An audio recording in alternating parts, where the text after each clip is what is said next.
Bonjour à tous et bienvenue pour cette vidéo des mémoires d'Adrien, une vidéo consacrée à Philippe Cadic. L'un des auteurs de science-fiction, mais on n'est pas obligé de qualifier son œuvre de science-fiction, les plus adaptés peut-être au cinéma, les plus méconnus peut-être par d'autres, et l'un des auteurs les plus mystérieux, les plus incroyables, en tout cas les plus rocambolesques peut-être de l'histoire de la littérature. Donc je vais vous laisser de suite avec moi et Gagago, qui était un membre éminent du podcast qui s'appelle le FreakyCast.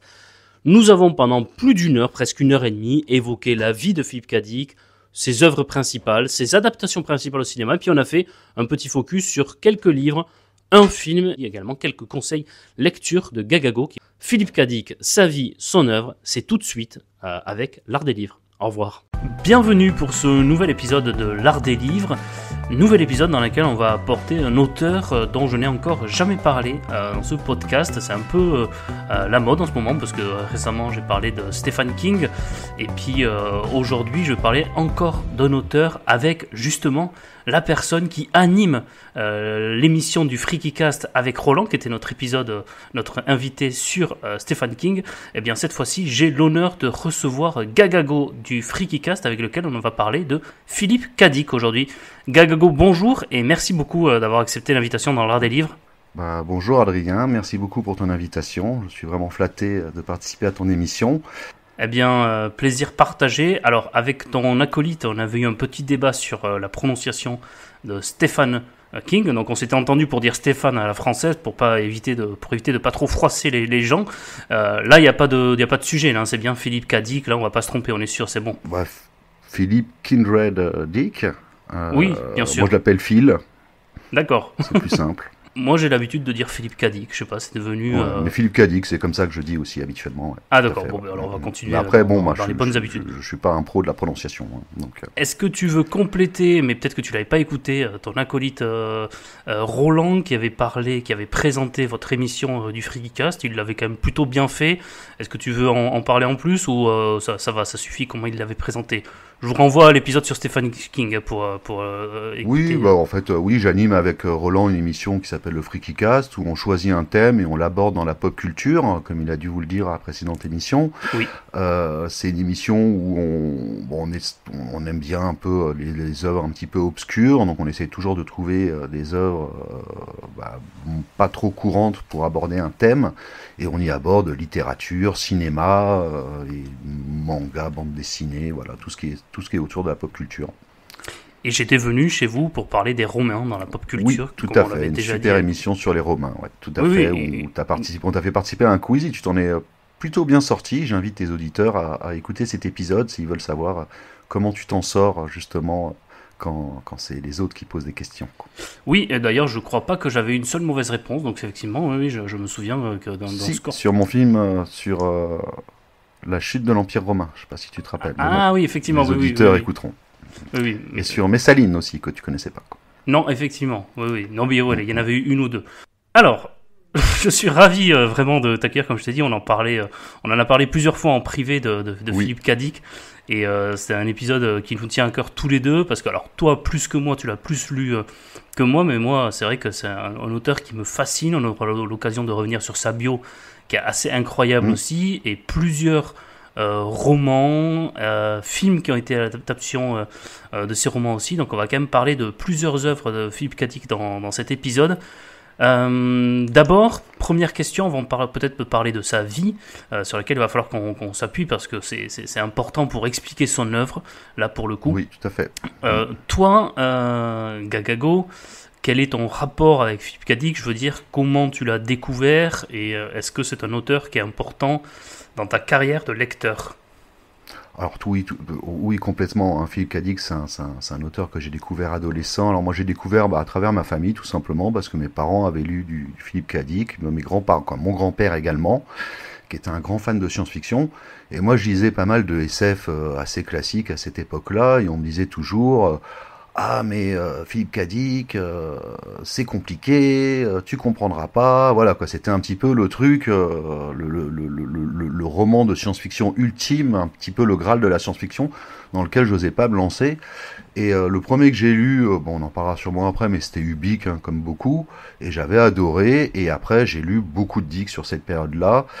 Et j'étais vraiment accro à son univers. C'était des livres que j'en sortais pas indemne après la lecture. C'est-à-dire que j'avais besoin sérieusement, même de plusieurs semaines pour m'en remettre. Parfois, j'étais même à moitié en dépression après une lecture, parce que je rentrais tellement dans ces univers complètement fous, qui est en totale évolution, que que je m'impliquais vraiment dans cette lecture-là. Donc oui, en tant que lecteur, c'est quelque chose qui m'a beaucoup influencé, même dans la vie par la suite. Eh bien, oui, oui, mais c'est marrant parce qu'on n'a pas du tout du coup le même parcours par rapport à Philippe Cadic, parce que moi je l'ai connu très tardivement, contrairement à toi, n'ayant pas beaucoup de passionnés de science-fiction dans ma famille du tout. Puis c'est un jour mon cousin que tu connais un peu, qui Oui. à une époque lisait pas mal, bon ça a changé depuis, mais enfin à une époque il lisait des livres, et un jour il est venu à la plage, parce qu'on allait souvent à la plage dans le Pays Basque ensemble, et il est venu un jour avec le maître du Haut-Château de Philippe Cadic. Oui. Et je me souviens que je crois qu'il l'avait même pas fini. Ou alors qu'il m'avait dit que finalement il s'ennuyait un peu. Enfin, il n'avait pas spécialement aimé. Et c'est comme ça que la première fois j'avais entendu parler de Philippe Cadic, sans savoir qu'en fait j'avais vu plusieurs films déjà qui étaient des adaptations de nouvelles, souvent de Philippe Cadic.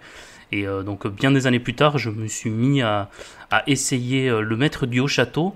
Et effectivement, pour ensuite avoir lu pas mal d'œuvres de Philippe Cadic, c'est vraiment pas mon préféré, Le Maître du Haut-Château. Donc on va pas revenir en longueur sur celui-ci dans cet épisode. On va parler de plusieurs autres œuvres, mais je trouve qu'il est pas représentatif du tout de l'œuvre de Philippe Cadic. Oui, il est surtout connu parce que c'est l'œuvre qui lui a... Bon, on en parlera dans sa bio, mais Oui, il a eu le prix Hugo avec Le Maître du Haut-Château, et c'est ce qui l'a rendu célèbre, en fait. Mais c'est pas ce qui rend célèbre ce qui est forcément le meilleur, de toute manière. absolument. Et Ubik, je l'ai lu quasiment à la même période. Et là, pour le coup, par contre, ça a été un de mes grandes claques en termes de littérature. Je conseille. On va pas y revenir non plus en longueur, mais on va peut-être l'évoquer. Mais Ubik, Oui. c'est extraordinaire, quoi. Mais de Oui, toute tout à façon, fait, ouais. les thématiques qui sont abordées dans Ubik, on les retrouve dans les œuvres qu'on va aborder aujourd'hui. Donc, moi, du coup, j'ai lu quand même quelques-uns de ses romans. Ses nouvelles, pas trop. Et je sais que certains me disent qu'il faut absolument lire ses nouvelles. Alors, j'ai lu un recueil de nouvelles de lui, et c'était très bon, mais en tout cas du recueil que j'ai lu, c'était des nouvelles où on retrouvait les thèmes dans certains romans. Donc Ouais. je pense qu'il écrivait énormément de nouvelles, et quand il en avait suffisamment, il pouvait créer un roman derrière, quoi. C'est ce que je me suis dit en les lisant. Après, j'en ai peut-être pas lu suffisamment, je suis pas tombé peut-être sur les meilleurs, mais c'est vrai que ces nouvelles sont... Voilà, t'as tout de suite un univers très vite développé, avec une chute qui va assez rapidement, et on est au courant que les chutes dans les romans de Philippe Cadic sont quand même essentielles, en tout cas pour certains de ses romans. Donc pour les nouvelles, en général, ça se termine aussi avec une petite révélation qui peut faire frissonner, ou voilà, quoi. Je suis d'accord. C'est plutôt qualitatif, hein. Oui, tout à fait. Et moi, c'est ce que j'aime dans les nouvelles. Et je sais pas si j'en ai déjà parlé avec toi, mais c'est aussi pour ça que dans le manga, je sais que tu es aussi passionné de manga que nous, dans le manga, j'ai un peu de mal avec les histoires courtes, parce que je trouve qu'il n'y a pas cet aspect-là qu'il y a dans les nouvelles de chute un peu bouleversante. C'est vrai que moi j'ai quand même une préférence toujours pour les romans, parce que quand je lis, j'aime me plonger dans un univers, et d'y rester en fait le plus longtemps possible. Et c'est vrai qu'une nouvelle te permet pas justement cette implication personnelle C'est vrai. dans un univers. Ouais, Et c'est je vrai. trouve que pour Dick, ces mondes sont tellement, quoi, alors pas tous les romans, mais certains sont tellement fous que si on ne veut plus en sortir, hein, d'où l'aspect dépressif dont j'ai parlé tout à l'heure. Et donc je suis plus attiré par ces romans quand même, hein. Je comprends. Mais c'est personnel. Je comprends très bien. Alors, je re-rentre dans le fil conducteur qu'on s'était Oui. dit. Là, je m'étais un peu écarté, mais voilà, c'est tout. C'était juste pour aborder un peu l'introduction et ton rapport à Philippe Cadic. Mais on avait prévu, avant d'aborder certaines œuvres, alors je vais quand même les dire, voilà, ça va faire un peu le sommaire pour pas qu'il y ait de surprise par la suite. Je vais quand même dire les œuvres qu'on va aborder aujourd'hui. En tout cas, principalement, on va aborder ces romans. On va parler du Guérisseur de Cathédrale. On va parler des clans de la Lune Alphane et Au bout du labyrinthe, principalement ces trois romans, mais ensuite on va parler de ces adaptations célèbres également. Et puis enfin, avant de peut-être garder une dernière partie conclusion un peu fourre-tout, on va également parler du roman Substance Mort, mais qui a été adapté également au cinéma dans un film assez original, mais que moi personnellement j'ai beaucoup aimé. Et on pourra parler et du livre et du film à la fin de l'épisode. Ça te va comme sommaire? De toute façon, on a déjà parlé avant.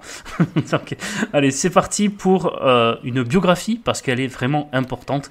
Contrairement, enfin c'est pas le cas pour tous les auteurs, mais là pour le coup c'est vraiment important de parler de sa biographie. Et c'est toi qui t'es attaqué à ce gros morceau. Oui, gros morceau. Moi, j'ai simplifié quand même à l'extrême, hein, parce qu'on va faire une émission sur sa vie. Mais c'est vrai que, comme tu dis, c'est très important, la vie de Philippe Cadic, déjà, par rapport à l'évolution de ses romans. Et, bon, pour beaucoup d'auteurs, c'est pareil, hein, mais il y a quand même une évolution de ses œuvres et de sa vie qui sont en corrélation. Il faut aussi noter que Philippe Cadic, c'est un auteur des années 50, 60, 70, qui veut dire qu'il a traversé la période hippie et tout ce qui passe autour, et que ce qu'il a vécu est quand même quelque chose qui peut attirer dans son œuvre également. Et moi je vais vous expliquer un petit peu sa vie rapidement. Je vais pas faire une introduction sur sa bio. Alors tout d'abord, est-ce qu'il y a avant tout une bio connue? Je sais qu'Emmanuel Carrère a écrit sur Philippe Cadic, parce qu'il adore Philippe Cadic.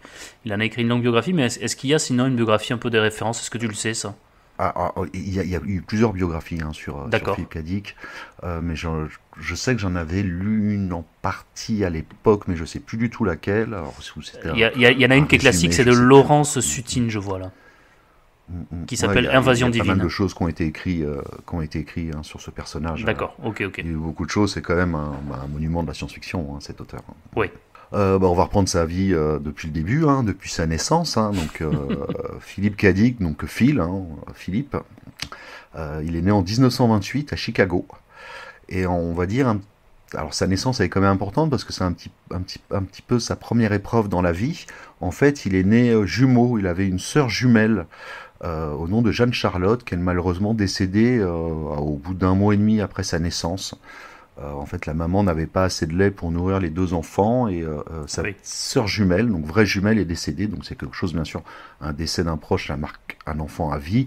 Mais quand c'est son jumeau, on imagine qu'il y avait en plus, quand on connaît les relations des jumeaux, quelque chose un manque qu'a eu Philippe Cadic toute sa vie par rapport à ce décès-là dès sa naissance. Oui. Donc il a commencé une entrée difficile sur Terre, on va dire. Assez tôt, ses parents ils vont divorcer. Il va vivre, alors il est issu d'une classe moyenne, il va vivre avec sa mère, il va connaître des moments de précarité. Et c'est un gamin qui était, comme beaucoup, qui était plutôt bon à l'école, mais pas sportif, plutôt introverti. Il avait une santé assez faible, il n'était pas bien dans sa peau. Vers 12 ans, il a commencé à s'intéresser à la science-fiction, il collectionnait, donc ça devait être quelqu'un de très bien, comme tous les collectionneurs. Et il a commencé en fait à publier des textes très jeune, à 14 ans, où il écrivait des nouvelles et des poèmes qui étaient publiés dans une gazette, dans la rubrique Auteur en herbe. Dès 19 ans, il va quitter le foyer familial et il va se marier une première fois. Ah oui, jeune, très jeune. Quand même, voilà, très jeune, un mariage qui va durer 6 mois. Ah oui, d'accord. Donc il divorce très jeune également. Oui, en effet. À 21 ans, c'est là où il va commencer à écrire des nouvelles de science-fiction et des romans, et il va commencer sa carrière en fait d'écrivain. Donc assez jeune également, mais il aimait écrire depuis tout jeune. Je t'ai pas demandé, est-ce qu'on sait si, désolé de te couper, mais est-ce qu'on sait s'il naît dans une famille, que ce soit la mère ou le père, ou du côté de la religion, il y a une pratique particulière, ou non, on n'a pas d'informations à ce sujet? Non, j'ai pas lu quoi que ce soit dedans, il y a rien de particulier, que la religion était quand même très présente dans la société à cette époque-là. Je veux dire, dans les années 20-30, c'était pas comme dans les années 60-70. Donc la religion était un peu présente tout le temps. Mais je n'ai pas lu de choses comme quoi il avait une éducation très chrétienne et tout ça, pas du tout, non. D'accord, ok. C'était pas assez significatif que ce soit dans les différentes mini-bios que j'ai parcourues. Ok. Comme je disais, sa carrière d'écrivain démarre vers 21 ans. Il va se remarier à 22 ans. D'accord. Et il va commencer à publier ses premiers titres, des titres comme Loterie solaire, ou L'œil dans le ciel. Ça fait parmi de ses premiers romans qui ont été publiés.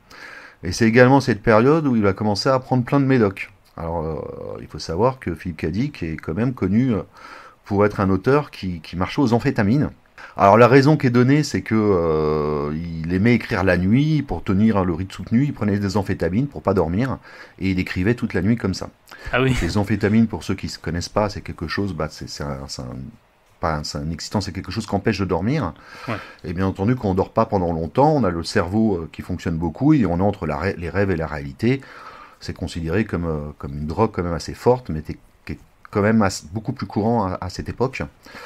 Oui, Et bien il sûr. prenait vraiment beaucoup de médicaments, donc Ah il oui, a commencé très jeune.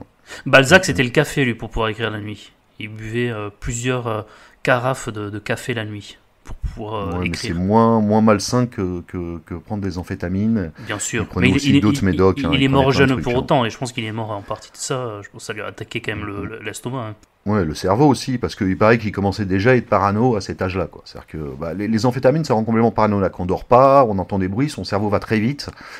On fait des thèses, on comprend les choses plus facilement, on va plus loin dans le cerveau. On a l'impression, en tout cas, d'aller plus loin dans le cerveau, de mieux comprendre les choses, mais Ouais. en fait, on vrille complètement, quoi. Et là, il a commencé, donc assez jeune quand même, à se mettre plein de cachets dans la tête, quoi.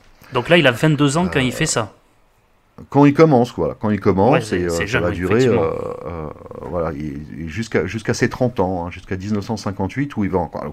Non, les amphétamines, il en a pris toute sa vie, hein. Mais jusqu'à 58, là, il va divorcer de nouveau et rencontrer sa troisième femme.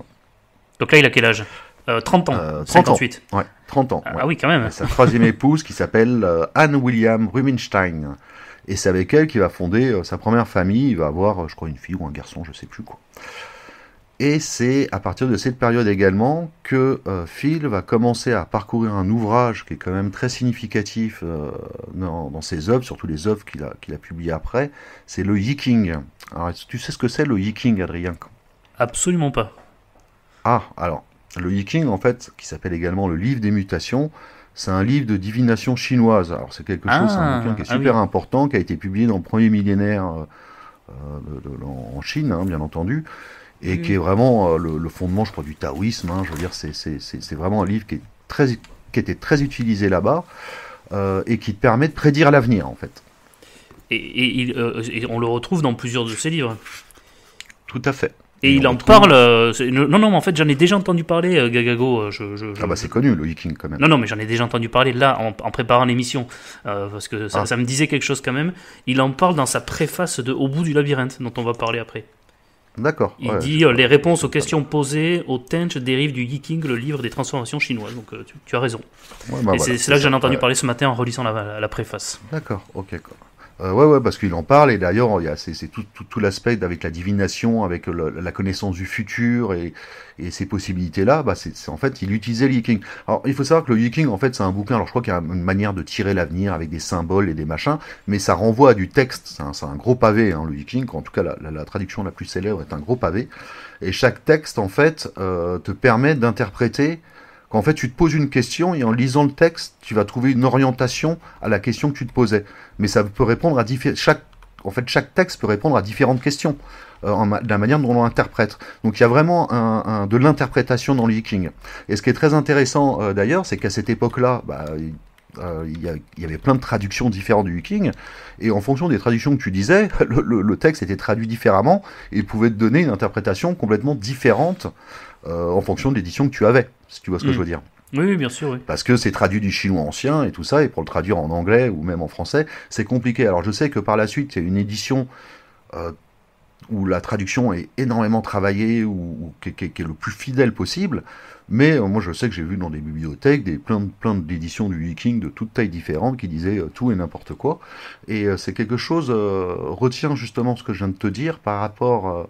quand on parlera d'une des œuvres tout à l'heure, par rapport à tout l'aspect sur la traduction et les interprétations justement qu'on peut avoir de certains textes. Oula, mais il y a un quiz ou quoi? Je savais pas, moi. Non, mais on y reviendra quand on parlera d'une des œuvres qu'on va développer. Ok, je note alors. Yiking, D'accord. ça marche. En tout cas, le Yiking aura, comme tu l'as dit, une forte influence sur toutes ses œuvres. Et c'est d'ailleurs à cette période-là qu'il va commencer à écrire Le Maître du Haut-Château, comme on disait, où il va recevoir le prix Hugo en 1962. Alors, Il tous va mes aussi auditeurs connaissent pas forcément le prix Hugo, juste en une phrase. Si tu peux dire l'importance que ça a, parce que les gens vont se dire qu'est-ce que c'est que le prix Hugo? C'est le prix du meilleur roman de science-fiction. Voilà, c'est ça. qui est Non, mais décerné tout le monde ne chaque connaît pas forcément, c'est pour ça que c'est important de le préciser. Donc quand vous voulez acheter au pif un bouquin de science-fiction, si vous voyez qu'il a eu le prix Hugo, bah, en général c'est une bonne pioche. Ouais. Et tu m'as fait Voilà, lire en d'ailleurs gros. récemment un bon prix Hugo. J'en reparlerai dans, je Oui. pense, Mm. dans un autre épisode. Mais ouais. Donc effectivement, je confirme qu'à chaque fois que j'ai vu qu'un livre après coup avait eu le prix Hugo, effectivement, ça a toujours été de la bonne pioche. Donc contrairement à certains Mm, prix mm. littéraires où parfois c'est pas forcément gage de qualité, hein, j'ai pas peur de le dire, mais là pour le coup c'est vraiment un truc Alors tu viens de te contredire, hein, mais c'est très diction justement comme réponse, étant donné que le prix Hugo c'est le maître du haut château que tu n'as pas aimé. Ah, j'ai pas dit que j'avais pas aimé. Hein. Ah Non, oui, non, d'accord. Ok. non, non. J'ai dit que pour moi, c'était pas mon préféré de tous les Dick que j'avais lus et qui était surtout pas représentatif pour moi, selon moi, hein, de l'univers de Dick que j'aime beaucoup. Mm, mm. Mais j'ai pas dit que j'avais pas aimé. Ok, ok, ok. Il y a quand même pas mal de choses intéressantes dans ce livre et notamment en rapport avec un livre. Moi, ce que j'ai aimé dans ce livre, c'est de réécrire l'histoire qui est déjà réécrite à l'intérieur. Quoi. Voilà. Ça, c'est quand même Mm, assez mm, mm. Dickien. Mais après, pour le reste, je trouve que ça traîne un peu sur la seconde partie du livre, notamment. Bon, en tout cas, c'est à cette période-là qu'il a écrit ce bouquin. Il a aussi écrit Les Clans de la Lune Fan, à cette période-là.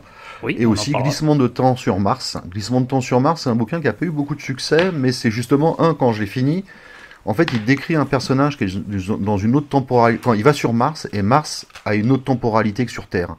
Et la manière dont il décrit, tu ressens et tu comprends que la temporalité différente qu'il y a sur cette planète, et ça te... Tu le ressens vraiment, cette temporalité différente, et moi, ça m'a rendu complètement dépressif quand j'ai refermé. Mais Mais c'est-à-dire, hein. le temps ne passe pas pareil. Et donc les gens pensent pas pareil, les journées sont pas quoi. Tu le ressens en fait à la D'accord. lecture. Alors, mais il faut le lire. Ça fait pas partie de ses chefs-d'œuvre, mais c'est très intéressant. Et donc ça s'appelle. Glissement de temps sur Mars. D'accord, ok, ok. Glissement Merci. de temps sur Mars. Ok.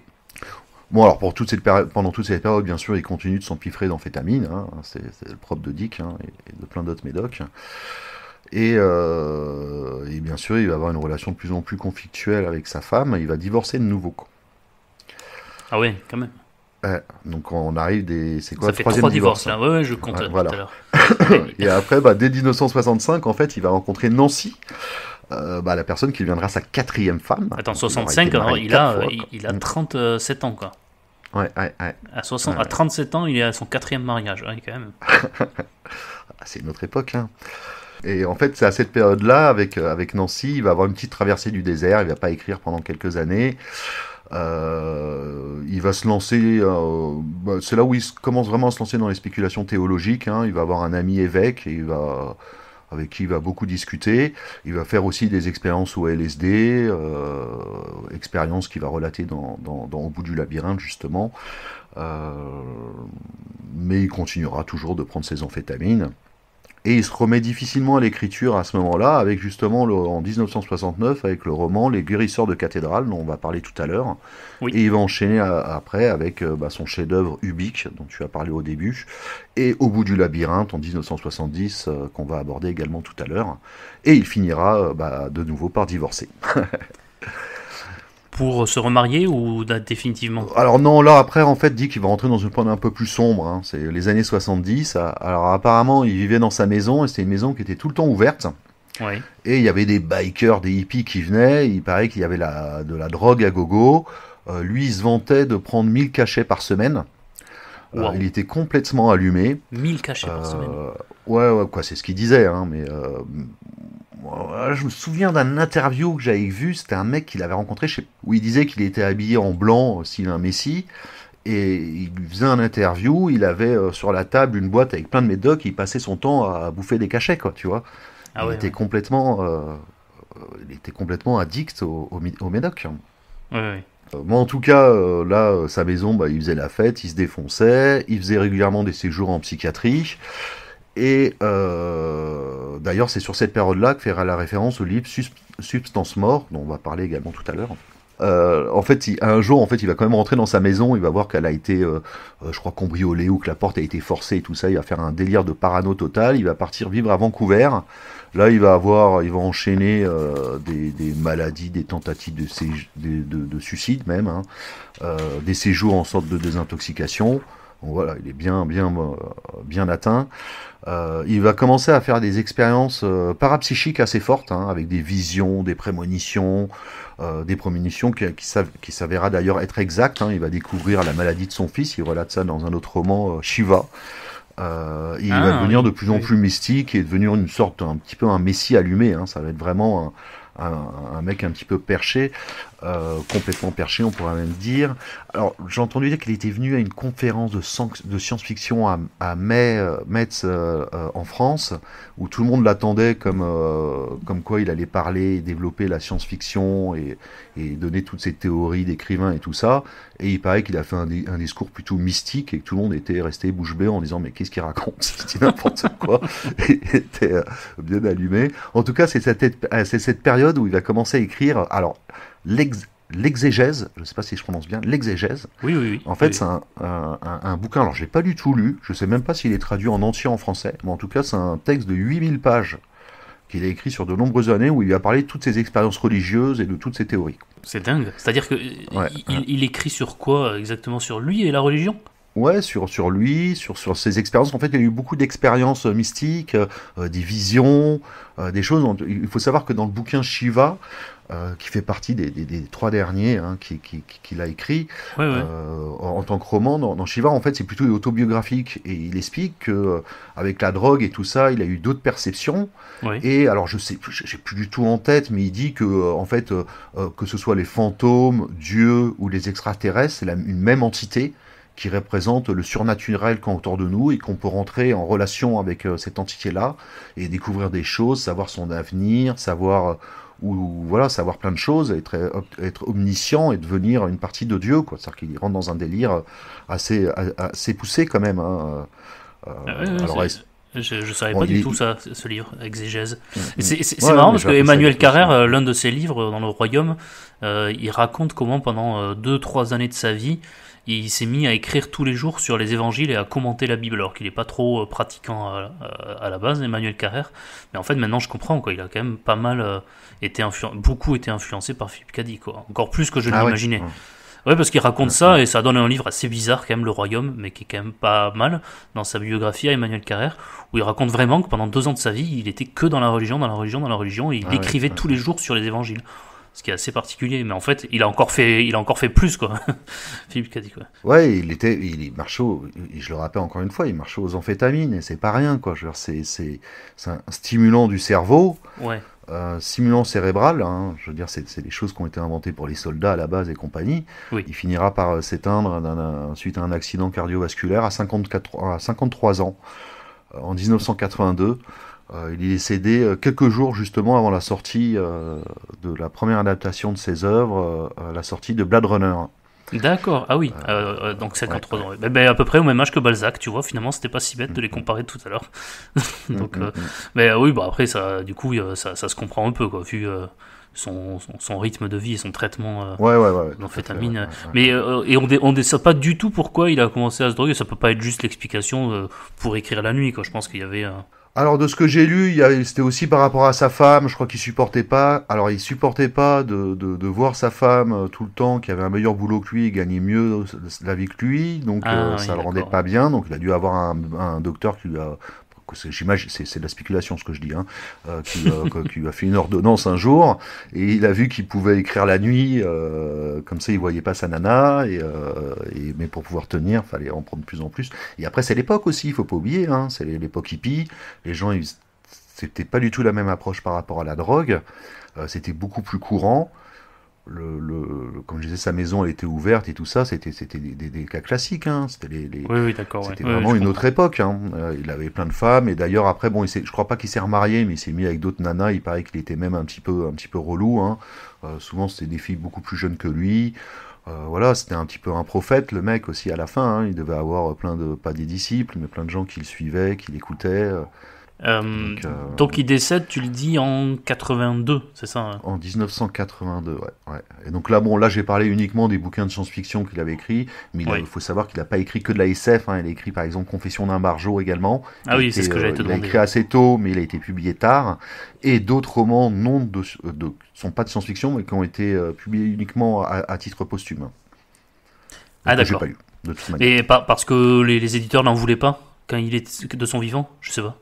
Ouais, je pense que oui, parce il s'était mis dans la science-fiction, donc après c'est difficile aussi d'en sortir.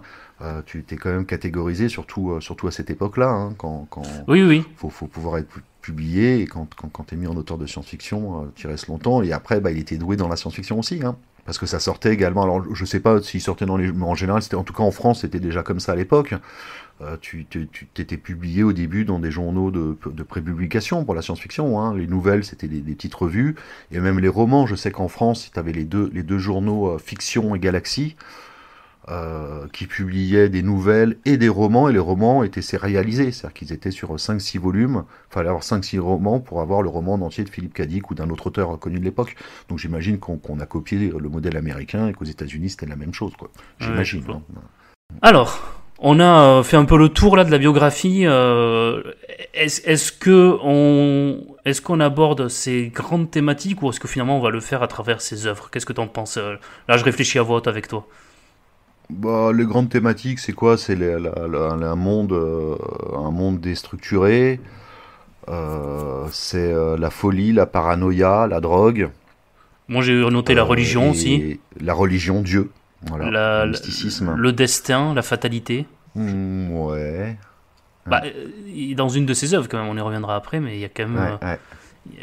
Et puis, surtout, moi je trouve, c'est l'identité et la réalité, c'est-à-dire que la différence de perception entre ce qu'on croit qu'on voit entre le réel et. Ouais, tout à fait. Ouais, la perception, tout à fait. La perception de l'univers. Hein.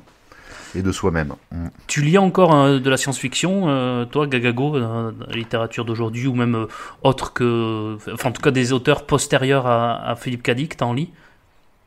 J'ai beaucoup de mal à trouver des auteurs. En fait, j'ai l'impression que quand on a lu du Philippe Cadic, c'est difficile de revenir à autre chose. Ouais. Au niveau de la science-fiction. Ce que j'avais demandé, est-ce que tu vois des auteurs qui auraient été influencés par lui, ou chez qui tu retrouves un peu de ces thématiques, ou est-ce que c'est vraiment un auteur qui est unique en son genre, avant lui rien et après lui rien, quoi. Il est unique parce que il était fou, quoi. Je veux dire, c'est-à-dire qu'en fait, ces personnages, c'est un reflet de lui-même, où ils sont complètement paranoïa et tarés, finalement, quoi. Et donc, il faut être paranoïaque et taré pour écrire des choses comme ça, quoi. Oui. Donc bien sûr, tu as l'univers qui décrit, il y a d'autres romans où il décrit l'univers, mais il n'y a pas que l'univers dans Philippe Cadic. Tu as les personnages et ce qu'ils font et ce qu'ils croient et la relation, en plus, les interactions entre les différents personnages montrent aussi de la folie, quoi. C'est difficile à décrire, et même on en reviendra sur les adaptations, mais il y en a très peu qui ont touché, je trouve, pour ma part, l'essence même de Dick, hein, qui est, comme tu dis, la religion qui est en premier, mais aussi la paranoïa, sa place en tant qu'être humain par rapport aux autres. Donc c'est très complet. Donc j'ai des auteurs plus récents que j'aime bien, mais pas qui a. Voilà, Philippe Cadic, c'est unique. Ouais. Tu vois, parce que là, je suis sur sa page Wikipédia, et ça va parfois un peu loin dans les influences, quoi. Parce qu'il aurait été influencé par Flaubert, je vois pas trop où, quoi, tu vois. Je trouve que parfois sur les pages Wikipédia, ils vont un peu loin sur comment l'auteur a été influencé. Ils mettent notamment Flaubert et Balzac et Proust, tu vois. Tu vois, il y a des fois, c'est étonnant, quoi, les noms qu'ils mettent. Dostoïevski, je vois. C'est aussi dans des interviews, hein, le mec il est complètement défoncé, t'as un journaliste qui vient, qui c'est qui vous a influencé? Oh, c'est Proust. Bon, en fait, il est en train d'halluciner. Hein. ouais. Par contre, Beckett, tu vois, j'y ai pensé pendant que je lisais notamment Substance Mort, ou même Au bout du labyrinthe.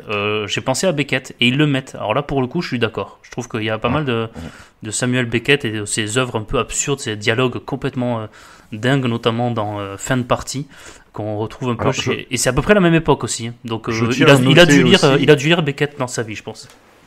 Qu'il faut toujours quand même, pour rappel, faire attention à Wikipédia, parce que n'importe qui peut modifier Wikipédia et venir changer des choses et tout ça, et rajouter des noms. Ouais, je vais rajouter l'art des livres. Voilà, tu peux rajouter tout à fait. Influencé par l'art des livres. Bon, écoute, alors du coup, on a abordé ces thématiques, mais on va y revenir. Sa biographie, c'est parti pour analyser plusieurs œuvres. Alors, on n'a pas pris forcément les plus connues, mais je trouvais que c'était intéressant aussi de partir par là, parce que les plus connus, comme on le disait, c'est Le Maître du Château ou Ubik. Tout à fait. Et nous, on en a choisi d'autres. Alors, on va commencer par Les Clans de la Lune Alphan, si ça te dit. Oui, pour les faire dans l'ordre chronologique par rapport à la bio et qu'on se remette justement par rapport à la bio dans quel contexte il a écrit le bouquin. Tout à fait, ouais, je trouve ça bien. Eh ben, t'as bien raison. Et c'est toi qui l'as choisi, celui-ci. En tout cas, c'est toi qui m'as dit, tiens, on pourrait le mettre dans le programme. Et je te remercie parce que de tous ceux que j'ai lus là pour cet épisode, c'est celui que j'ai préféré. Vraiment, je l'ai trouvé génial, ce roman. Ouais. Tu veux le présenter ou je le fais, comme tu veux?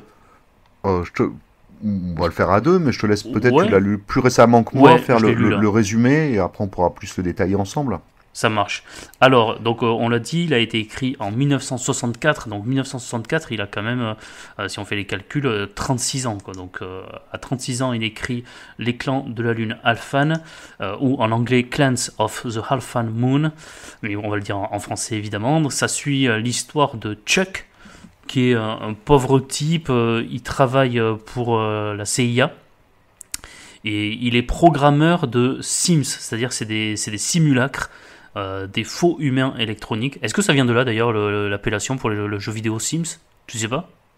Oh non, ça, si c'est une sim de simulac, c'est plus ancien quand même. C'est plus Ouais, ancien. j'imagine. Ok. Les Sims.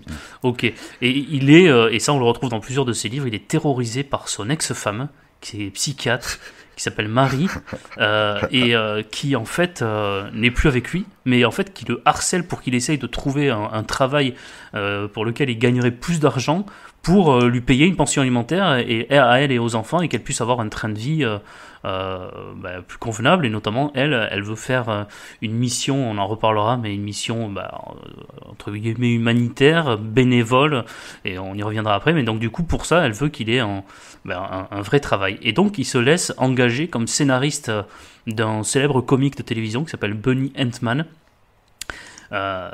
Et donc pour contribuer à écrire des piécettes pour ces sketchs qu'il fait à la télévision.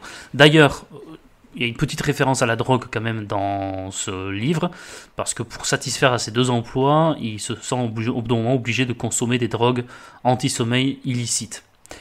Oui, voilà, les amphétamines, quoi. Oui. Et donc en fait, il va du coup être un peu entre ces eaux-là, parce il travaille pour lui, donc il y a cette découverte déjà, et donc l'ambiance de travail avec ses collègues, avec d'autres scénaristes dedans, et en même temps, et on y vient au scénario principal, ça suit également l'histoire d'une lune secondaire d'un autre système, qui s'appelle le système Alpha, qui a été colonisé par des terriens, mais qui, à l'époque, les terriens ont fait de cette lune une clinique géante pour malades mentaux.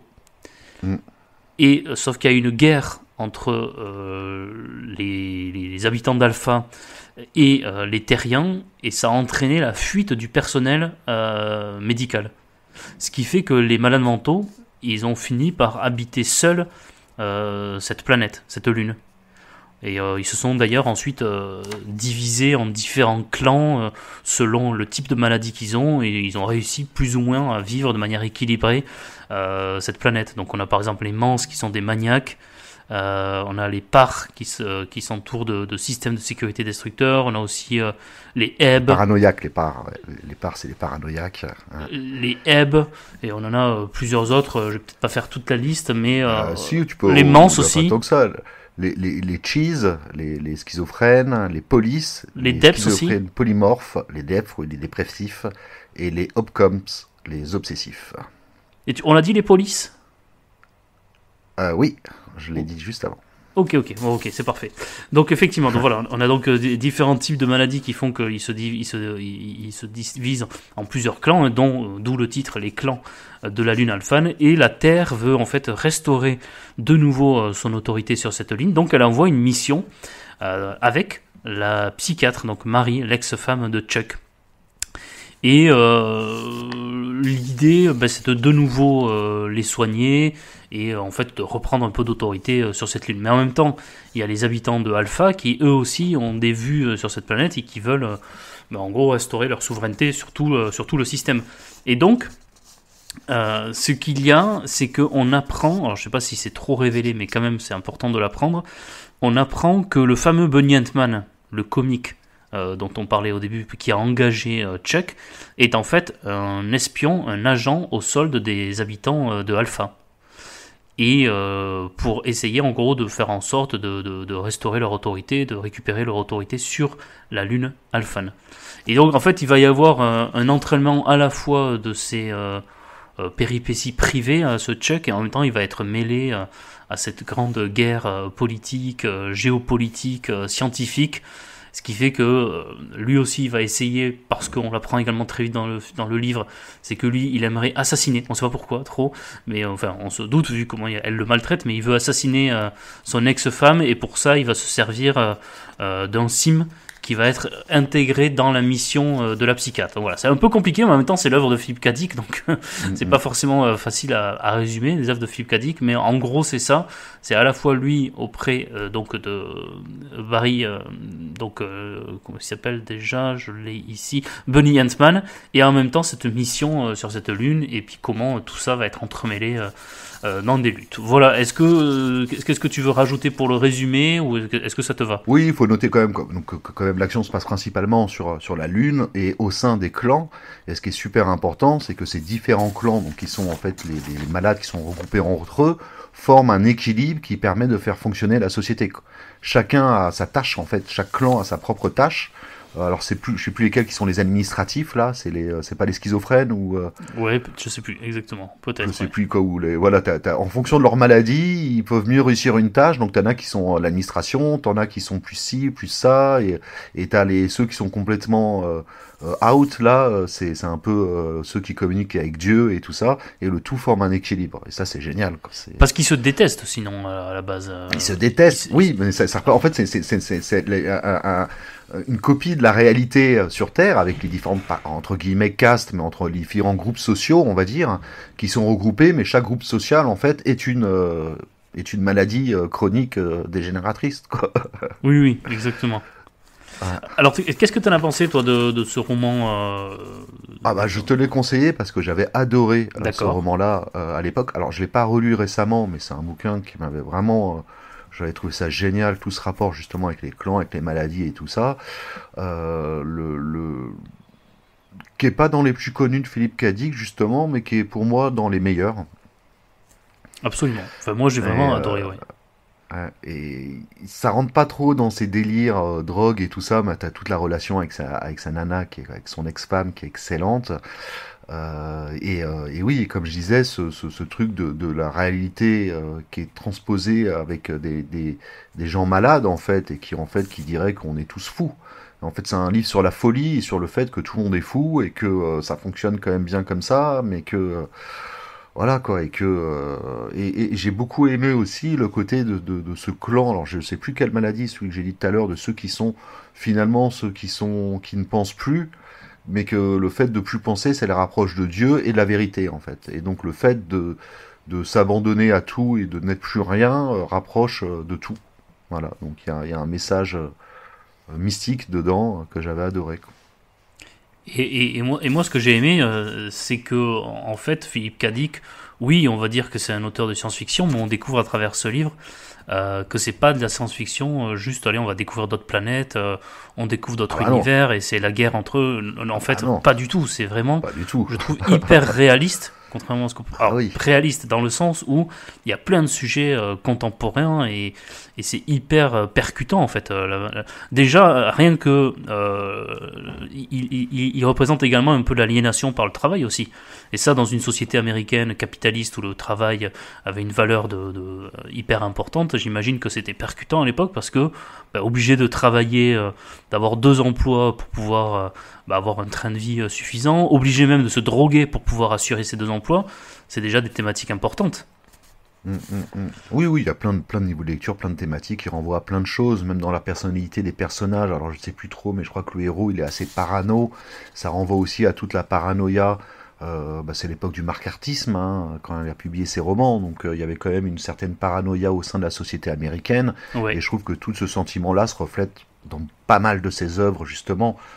Ce truc du macartisme, il parle souvent du FBI qui surveille les gens, qui surveille la pensée. Et rien que le fait de penser quelque chose, tu peux être en tort et être voilà, ça c'est typique de ces romans.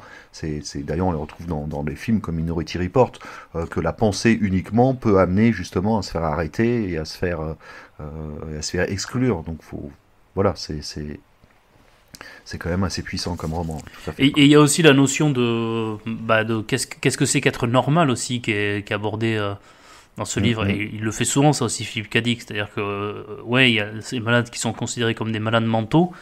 Et il y a aussi des êtres non humains qui sont souvent présents dans ce livre. Et parfois, on va se rendre compte que les êtres non humains vont répondre à des valeurs qu'on pourrait appeler humanistes plus que certains êtres humains. Et même sur la notion de normalité, on va se rendre compte, mais ça c'est la toute fin du livre qui nous le dit, donc je vais peut-être pas le révéler, mais qu'en fait certains personnages qui se croyaient eux normaux ne le sont pas tant que ça, quoi. Voilà, en parlant d'une psychiatre. Bah justement, si tu dis ça, oui. J'ai parlé d'une petite anecdote. Donc il a écrit ce roman, comme je disais sur sa bio, quand il était avec sa troisième femme, Nancy, pas de bêtises, non, avec Anne. Anne, ouais, avec Anne, sa troisième femme. Ouais. Et en fait, les personnages de certains de ses romans qu'elle écrit à cette époque, ils représentent sa femme. Ah, d'accord. Et Marie Risterdorf, en fait, c'est Anne. Ah oui, ok. Voilà, et en fait, il supportait plus sa nana, il était complètement flippé avec ses amphétamines et tout ça, et donc il la mettait dans ses romans. Et d'ailleurs, quand tu vois comment finit sa femme à la fin du roman, c'est trop drôle, parce que... on va pas trop spoiler parce qu'il faut lire ce livre-là, bien sûr. Mais ça veut dire beaucoup de choses sur sa relation qu'il avait avec elle. Et ce qui est rigolo ou pas, c'est que quand il était avec Anne, à un moment, il a réussi à convaincre un de ses amis médecins que sa femme était folle, et il l'a fait interner pendant 3 semaines. Ah oui. Donc c'est pas forcément drôle, mais tu vois, le mec il devait être complètement flippé, Philippe Cadic, avec sous amphétamine. Alors je crois qu'il avait écrit 11 romans en 2 ans à cette époque-là, quoi, tu vois, donc c'était, il était sous cachet, il était dans un autre univers, et donc il devait dire, ah c'est sa femme qui nous empêche de faire ci, ah elle doit être folle, en fait elle devait être très bien sa nana, tu vois. Il la décrivait comme une psychopathe dans ses romans, et il a réussi à la faire interner 3 semaines, quoi. Ah oui, mais là c'est carrément au point de vouloir la tuer et tout dans le livre, et c'est assez dingue, quoi. J'ai trouvé ce livre assez fou, et ouais, de toute façon, on peut pas non plus tout révéler, parce que de toute façon, moi j'ai envie de dire que pour Philippe Cadic, honnêtement, même si on révèle certains trucs, c'est vraiment pas important, parce que je suis pas sûr que ce soit ça qui compte lorsque tu lis un livre de Philippe Cadic, quoi. Ce qui se passe, qui c'est qui va mourir et tout.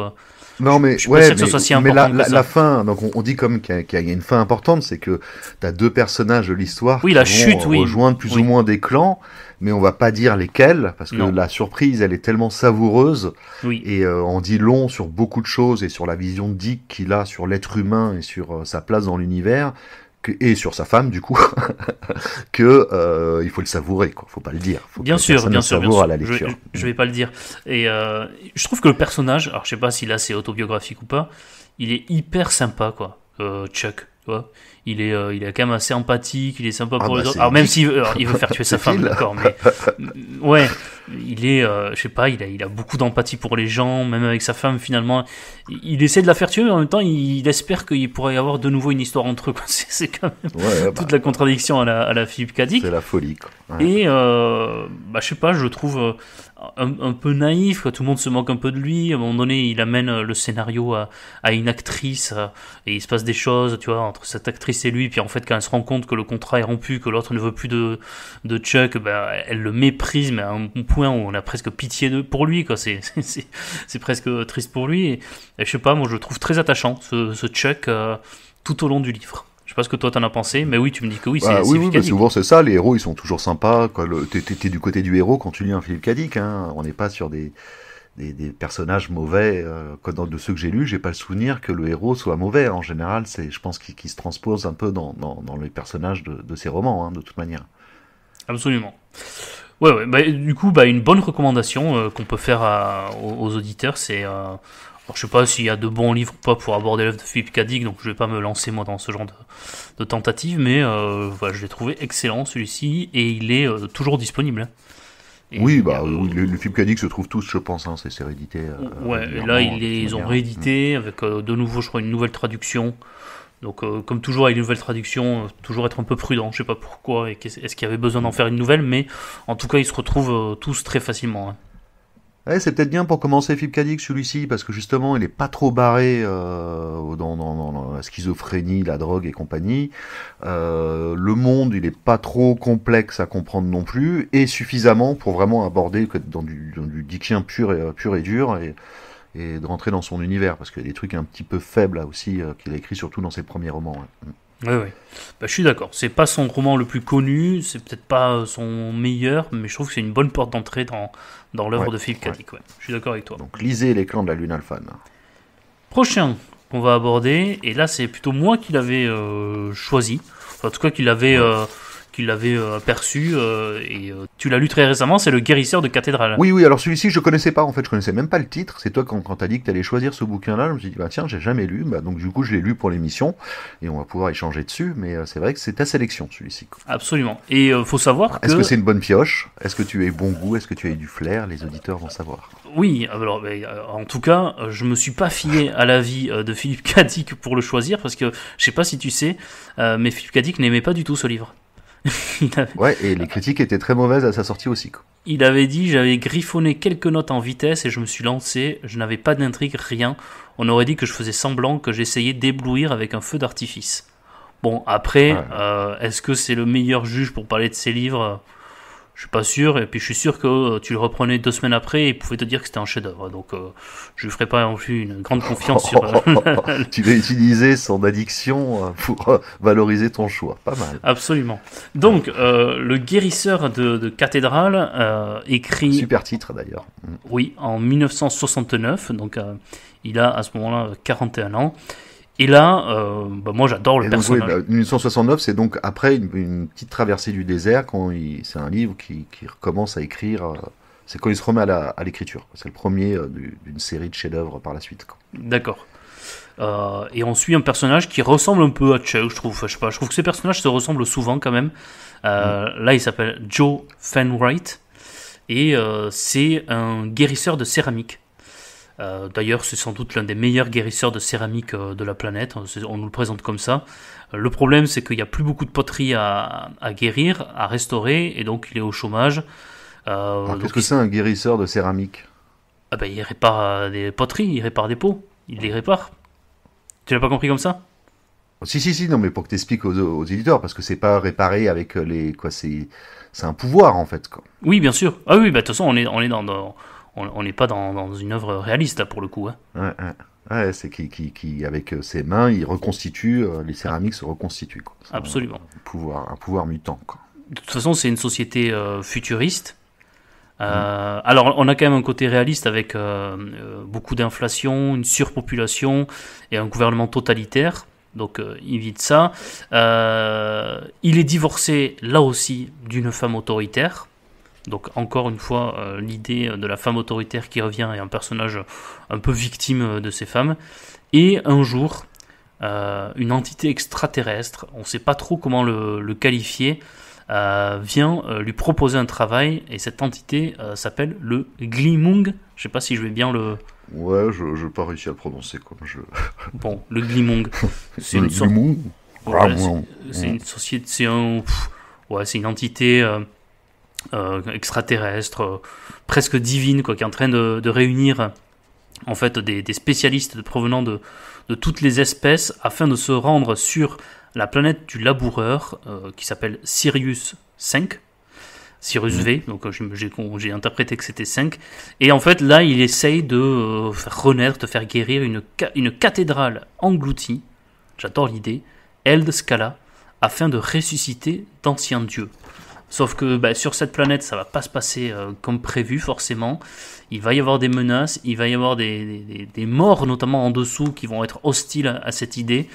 Et j'en dis pas plus peut-être pour ce livre, mais en gros, Joe Fenwright, qui était un peu un pauvre type, un peu égoïste, qui pensait... égoïste dans le sens où il pense un peu qu'à lui. Il y a quand même plusieurs scènes au début qui nous le montrent comme ça. Il va également changer et il va également se retrouver un peu face à soi dans cette nouvelle aventure, à travers plusieurs choses qui vont lui arriver. Donc pour l'instant, j'en dis pas plus. J'aimerais bien te demander, toi, ce que tu en as pensé de ce livre, parce que tu l'as lu là, il y a pas longtemps, tu l'as terminé. Si on compare aux autres œuvres de Philippe K. Dick que j'ai adorées, on est clairement en dessous. Oui, je suis d'accord. Mais en tant que livre de science-fiction pure, que je lirais sans connaître le reste de la biographie de Philippe Cadic, c'est quand même un super bouquin. Voilà. Parce que l'imagination est complètement folle, quoi. L'histoire de ce que tu viens de résumer, un guérisseur de poterie, alors rien que le nom, c'est magnifique. Et l'histoire, voilà, le fait d'aller sur une planète pour sortir une cathédrale du fin fond des eaux pour une entité vivante, quoi. C'est-à-dire que l'histoire, comme tu l'as raconté, c'est exactement, ça fait rêver. Par contre, ça s'arrête à ça, l'histoire. Contrairement à ces autres romans où il y a plein de choses, plein de personnages et tout ça. Là, t'as quand même tout le début du roman, je me disais, mais il est tout seul, il n'y a pas d'autres personnages. Il n'y a pas beaucoup de persos, en fait. Quoi, ils sont 3-4 persos qui sont développés, quoi. 2 qui sont vraiment développés, 4 en tout. Le dieu, bien sûr, l'entité divine. Donc, voilà, c'est pas un super roman, mais j'ai pris du plaisir à la lecture. Il y a quand même pas mal de choses, moi, que j'ai aimé dans ce roman, outre... Ah oui, il y a un thème que j'aimerais qu'on mette en avant de ce roman que j'ai beaucoup aimé. Ah, vas-y. Je sais pas si c'est le même que le mien. Alors, c'est tout l'aspect, justement, et j'en renvoie à ce que je disais au début par rapport au Yiking et aux différentes traductions du Yiking qui donnaient des interprétations différentes à des divinations. C'est exactement ce qu'on retrouve dans ce bouquin-là. Alors déjà, le héros, au début, c'est un mec qui s'ennuie, qui a plus trop d'argent et tout ça, qui vit dans une sorte de boîte là, et il a une seule passion, c'est de jouer avec ses amis. Et le jeu qu'ils ont, c'est qu'ils prennent une phrase, oui, c'est vrai, en anglais, qu'ils la font traduire dans des trucs en autre langue, puis qu'ils les font retraduire en anglais et ça donne une phrase différente. Et le truc, c'est qu'à la phrase traduite plusieurs fois, l'objectif du jeu, c'est trouver la traduction originale. Et donc tout ça, ça montre justement l'incohérence dans les traductions.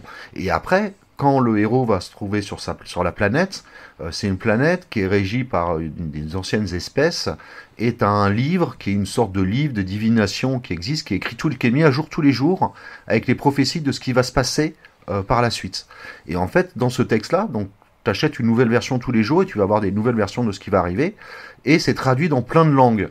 Et donc le héros, il lit la traduction dans sa langue de la divination première, qui est dans une langue extraterrestre, mais on ne sait pas si, ça lui dit par exemple tu vas mourir, mais la manière dont c'est dit, il ne sait pas si il y a une erreur de traduction, ou si, donc il n'est pas sûr que la divination sera exacte, parce qu'il y a toujours une probabilité d'erreur par rapport à la traduction et aux multiples traductions qu'il y a eu. Donc on en revient exactement au truc du Viking que je disais, et que je pense qui a dû marquer Philippe Cadic, parce qu'il faut savoir que il a écrit ce livre, comme je disais, après une petite traversée du désert, et qu'il n'était pas bien, c'était un moment où il était vraiment dans un sale état, et que comme avant, alors c'est de l'extrapolation ce que je dis, mais comme avant il utilisait Viking tous les jours, il paraît que c'était même pour savoir s'il allait boire du thé ou du café le matin, il tirait le Viking, il en était à ce point-là. Ouais, et donc, et comme il utilisait ce livre de divination pour diriger sa vie, et que sa vie s'est retrouvée être un échec quand même au niveau sentimental, au niveau des drogues et tout ça, quand il s'est lancé dans ce roman, c'est un petit peu une critique de ces livres de divination et de ses traductions, des interprétations. Donc ça renvoie directement à sa propre existence et de l'utilisation de ces livres de divination qu'il faisait couramment. Comme tu disais, le héros il a l'air sympa, donc c'est sûrement lui-même, et j'ai lu une critique qui disait ça justement, que ce livre-là il avait été mal perçu, mais quand on le mettait par rapport à sa propre vie, c'était la cathédrale, c'est un peu lui-même, tu vois, et le fait de pouvoir guérir et de pouvoir revenir à l'écriture, redevenir un romancier. Donc c'est un petit peu, on peut comparer ça un petit peu à sa propre vie, tu vois. Oui. D'ailleurs, la fin du roman en dit long justement sur ça. Oui, je vois tu vois ce que je veux dire. Si tu vois quelle fin par rapport au fait d'être guérisseur de poterie, ou qu'on voit à la fin. Bien sûr. Voilà, que ça peut le rapporter à sa propre vie, ce qui donne un aspect beaucoup plus intéressant au bouquin. Donc je dirais qu'on connaît la vie de Philippe Cadic un petit peu, et on peut d'autant plus apprécier ce livre-là. Oui, et moi ce que j'ai bien aimé aussi, c'est l'idée d'un esprit collectif, d'une volonté collective. Qu'ils ont un peu perdu sur Terre avec un esprit totalitaire qui inhibe complètement les individus et qui inhibe un peu presque toute volonté qu'ils ont sur Terre avec ce système totalitaire. Et là, à un moment donné dans le livre, pour parvenir à leur fin, ils sont obligés d'associer leur volonté et presque de disparaître en tant qu'individu pour se mettre au service du groupe. Mais de le vouloir. C'est pas qu'ils n'ont pas le choix comme dans un système totalitaire, c'est que là, ils ont le choix, et c'est eux qui acceptent l'idée de se mettre au service du groupe pour parvenir à leur fin. Et ça se retrouve souvent dans le roman, quand même. Le héros refuse ça. Et oui, et justement, en fait, lui, ça le perturbe parce qu'il a envie de continuer à exister en tant qu'individu, même si, tu vois, il y a cet esprit groupal, et les autres, en fait, ils sont attirés par cette idée. Et ils disent, en fait, ça fait depuis plusieurs siècles qu'on ne parle plus comme ça sur Terre, avoir une impression d'avoir un esprit groupal, une volonté collective. Et lui, t'as raison, lui, il refuse ça, et il est persuadé qu'en fait, tout le monde va faire le même choix. Oui, mais en refusant ça, il arrive à refuser ce qu'il était et à devenir quelque chose d'autre par lui-même. Absolument. Et donc à se sortir du groupe et de son état d'avant et à atteindre en fait un niveau supérieur en ne faisant pas partie du groupe. Absolument. Oui. Donc voilà. Il va avoir une sorte d'abnégation, il va même prendre des risques quand même assez fous que les autres vont pas forcément prendre, et il va se surprendre même lui-même par rapport au personnage qu'on connaissait au début du roman. Hein. Oui, tout à fait, ouais. C'est justement le seul qui a une résistance, alors qu'on aurait pu penser plutôt... Alors pour une fois, la fille est bien. Oui, il est pas... raison. Enfin, il a son ex-femme. Ça se passe bien. À ce moment-là, c'est quand il vivait avec Nancy, donc sa 4e femme, qui était, je crois, beaucoup plus jeune que lui. D'accord. Voilà, quoi. Donc ça se passe bien en tout cas avec sa nana à cette époque-là, faut croire. et ouais, on pense que c'est elle qui va prendre le dessus, et finalement, c'est lui qui est le personnage fort, effectivement. Enfin voilà, moi je trouve que quand même j'ai passé un bon moment, ça reste un bon roman, et il y a à chaque fois, comme tu dis, une inventivité assez dingue, quoi. Je trouve on n'en parle pas assez, mais il arrive vraiment à renouveler tu vois, des idées où on n'est pas sur la même dimension, quoi. On voit que le mec, il vivait ailleurs, quoi. Il vivait ailleurs. Ouais, il vivait ailleurs. Il y a même, tu vois, je repense au précédent livre, là, les Clans de la Lune Alphane, où son ex-femme, pour l'espionner, elle va envoyer un type qui peut prendre une photo et qui enregistre ce qui va se passer dans les 30 minutes qui vont suivre, quoi.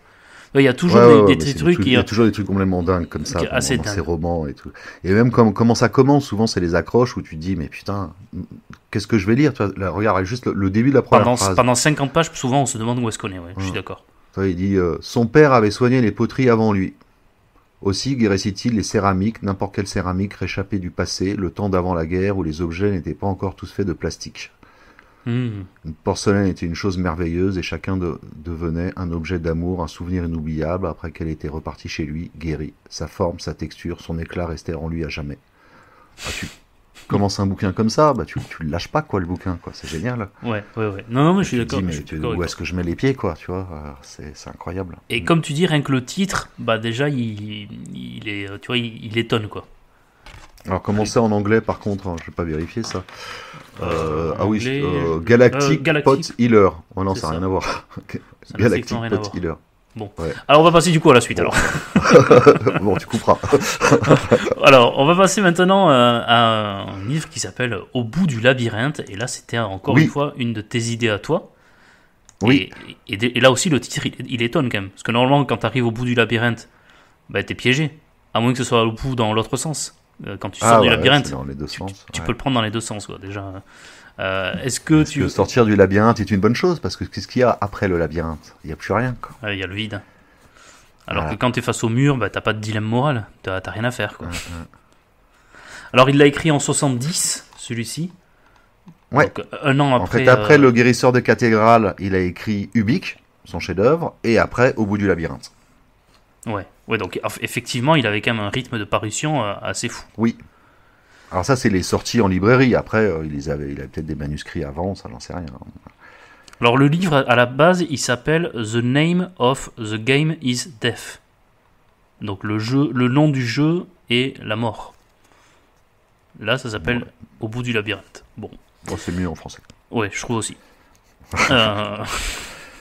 Est-ce que tu veux le résumer ou je le fais là? Qu'est-ce que tu préfères? Ouais, je vais le résumer si tu veux. Vas-y. Chacun d'autre tour comme ça. Donc je fais un résumé brièvement. Alors il faut savoir que Au bout du labyrinthe, c'est mon roman préféré de Philippe Cadic. J'adore ce bouquin, j'ai lu plusieurs fois. Alors j'ai pas lu récemment, mais je m'en souviens très bien. Ok. Et c'est un livre qui m'a complètement transporté par rapport à son univers et tout ça. Donc voilà, donc un petit résumé. Donc en gros, c'est une douzaine de personnes qui arrivent sur la planète Delmac O. Alors c'est peut-être Delmac 0, je sais pas, moi j'ai toujours dit Delmac O. Ah ouais. Moi je crois que j'ai dit Peu 0 importe. quand je disais, mais peu importe, oui. Ouais. Ça sonne mieux O. En fait, ils arrivent sur la planète Delmac pour un travail dont ils connaissent pas la nature. Et ils arrivent tous avec un vaisseau qui peut faire un seul voyage. En gros, ils peuvent pas repartir. Et ils sont censés arriver sur cette planète et accueillis par une équipe pour leur boulot, mais il y a personne. Personne ne peut les accueillir, que des bâtiments vides. Ils font connaissance les uns les autres, ils découvrent qu'ils ont chacun une spécialité scientifique. Mais ils ne savent pas du tout la raison de leur présence sur cette planète. Mais ils vont voir, bon déjà, c'est une planète qui est étrange, avec une faune bizarre, on reviendra dessus après. Tout est un petit peu étonnant, ils découvrent vraiment un univers bizarre. Et chacun des personnages aura une personnalité différente, qui est très représentative d'ailleurs de la société américaine de l'époque. Mais en tout cas, à un moment donné, tu as l'un de ces 12 personnes qui va se faire assassiner. Et ça va être la première victime d'une série d'assassinats qu'on va suivre petit à petit dans l'histoire. Donc on va avoir une sorte de Deep Teenègre version science-fiction. Oui, exactement. Et donc voilà, ça c'est le résumé de base de l'histoire. C'est la base. Oui, c'est la base et ils sont également à moitié timbrés certains personnages dans ce roman. Hein. Ah bah c'est représentatif de la société américaine à la Philippe K. Dick, c'est-à-dire des gens qui évoluaient autour de lui. Donc tu vas voir la femme dépressive, le mec qui est sous médoc, je sais plus trop mais c'est tous des personnages un petit peu allumés effectivement. Ouais. Et à la base, il fait une prière, le type d'ailleurs, le personnage qu'on voit au tout début qui s'appelle Ben. Il y a le côté religieux qui est hyper important dans ce livre, forcément, ça va revenir à plusieurs reprises. Et il fait une prière pour pouvoir enfin avoir son ticket de départ, parce qu'il s'ennuie complètement dans son travail. Quoi. Je me souviens plus de ça. Ouais, Ouais, c'est possible. De toute façon, il y a un aspect. Alors, il y a l'inter... j'ai fait le résumé de l'histoire. Oui. Mais ce qui est très important dans ce bouquin-là, c'est alors déjà le monde dans lequel ils vont être.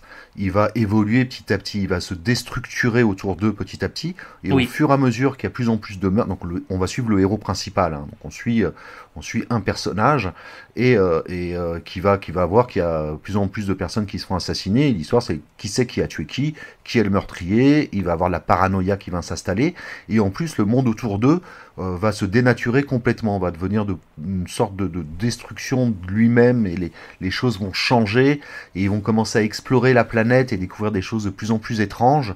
Alors quand je disais qu'il y avait une faune étrange, alors c'est par exemple, t'as des mouches qui volent et qui chantent ta chanson préférée. Oui, absolument. Et ils arrivent à attraper une mouche comme ça, et il se trouve que c'est des mouches robotiques, et ils savent pas d'où ça vient.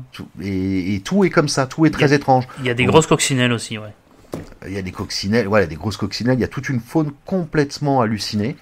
On va découvrir des personnages différents, et ce qui va régir ce monde, cet univers, et tous les personnages, ça va être une certaine religion qui existe dans cet univers, qui est vraiment existant. C'est-à-dire que c'est la religion officielle de cet univers-là, qui est une religion qu'a développée Philippe K. Dick. Alors, on parlera brièvement, c'est une religion qui est en 4 entités. Alors, tu as le démiurge, qui représente l'instance créatrice. Tu as le destructeur de forme, qui symbolise la mort et l'entropie. Tu as l'intercesseur, qui contrôle le destin des gens. C'est ça. Et tu as le marcheur sur la terre, qui est une manifestation divine qui intervient dans la vie de tous les jours. Et c'est d'ailleurs auprès de l'intercesseur qui fait sa prière au début pour pouvoir partir, ouais. Parce que c'est lui qui s'occupe du destin des gens. Voilà, exactement. Ah oui, voilà, c'est ça. Et d'ailleurs, il voit, et à un moment donné, il compte partir avec sa femme. Finalement, il dit à sa femme, non, finalement, je vais y aller tout seul, ne viens pas avec moi. Et en fait, il comptait y aller avec sa femme dans un de ces fameux vaisseaux, ces petits fuseurs là. Et sauf qu'il rencontre le marcheur dans la rue, qui lui parle de son chat, et c'est ça qui lui dit, tiens, s'il me parle de mon chat, c'est que forcément c'est lui, c'est le marcheur, et qui lui dit, attention, il est pas en bon état, le fuseur que vous comptez utiliser, vous allez mourir. Donc il est complètement sublimé par cette rencontre, et il va y aller tout seul, autrement, sur la planète.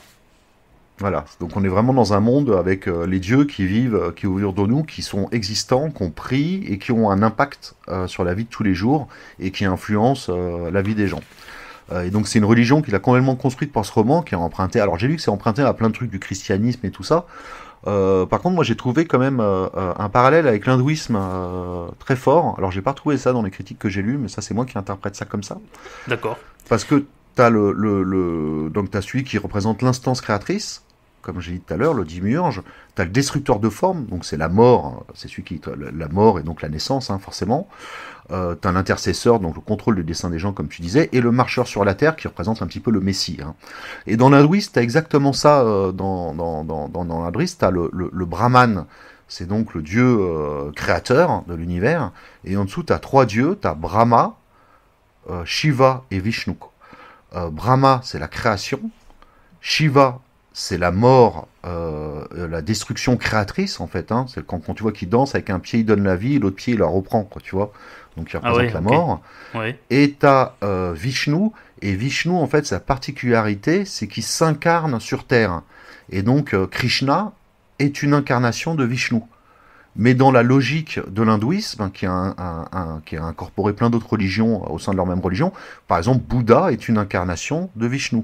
Gandhi est une incarnation de Vishnu. Donc tout homme sacré qui va apporter la bonne parole sur Terre est au final une incarnation de l'entité divine Vishnu.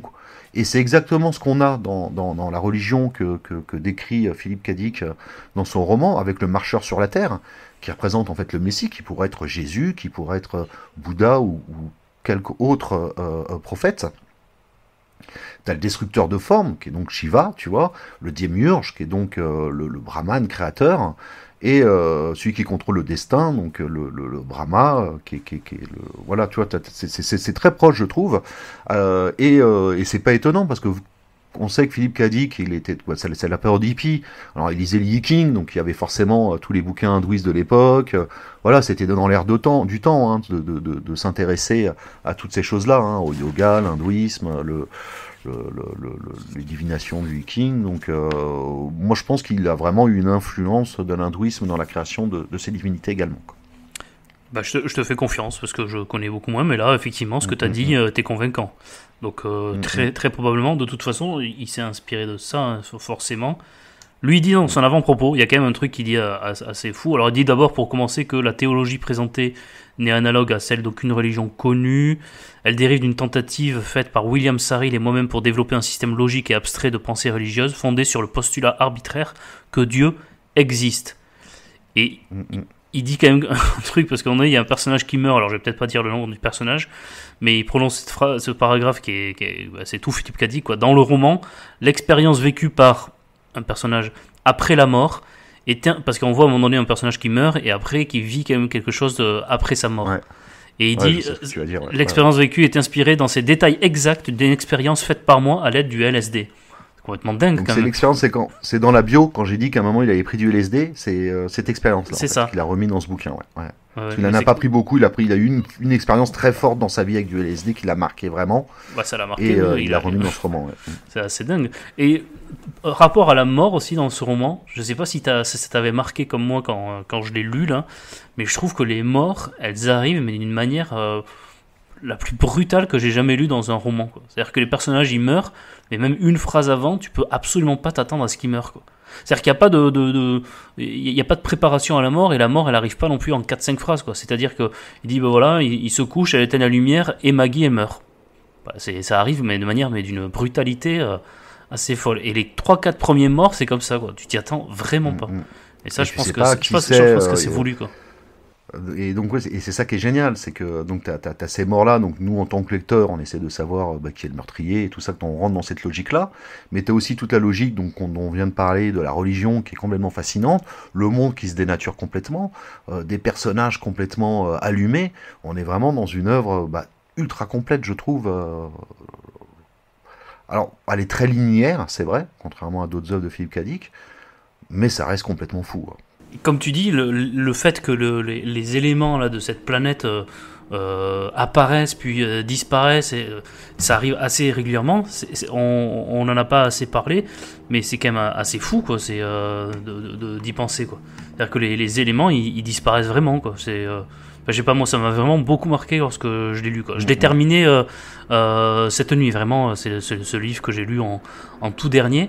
Et en plus de le lire la nuit dans un état à moitié fatigué et tout, tu te dis, mais attends, mais est-ce que je viens vraiment de lire ce que je viens de lire?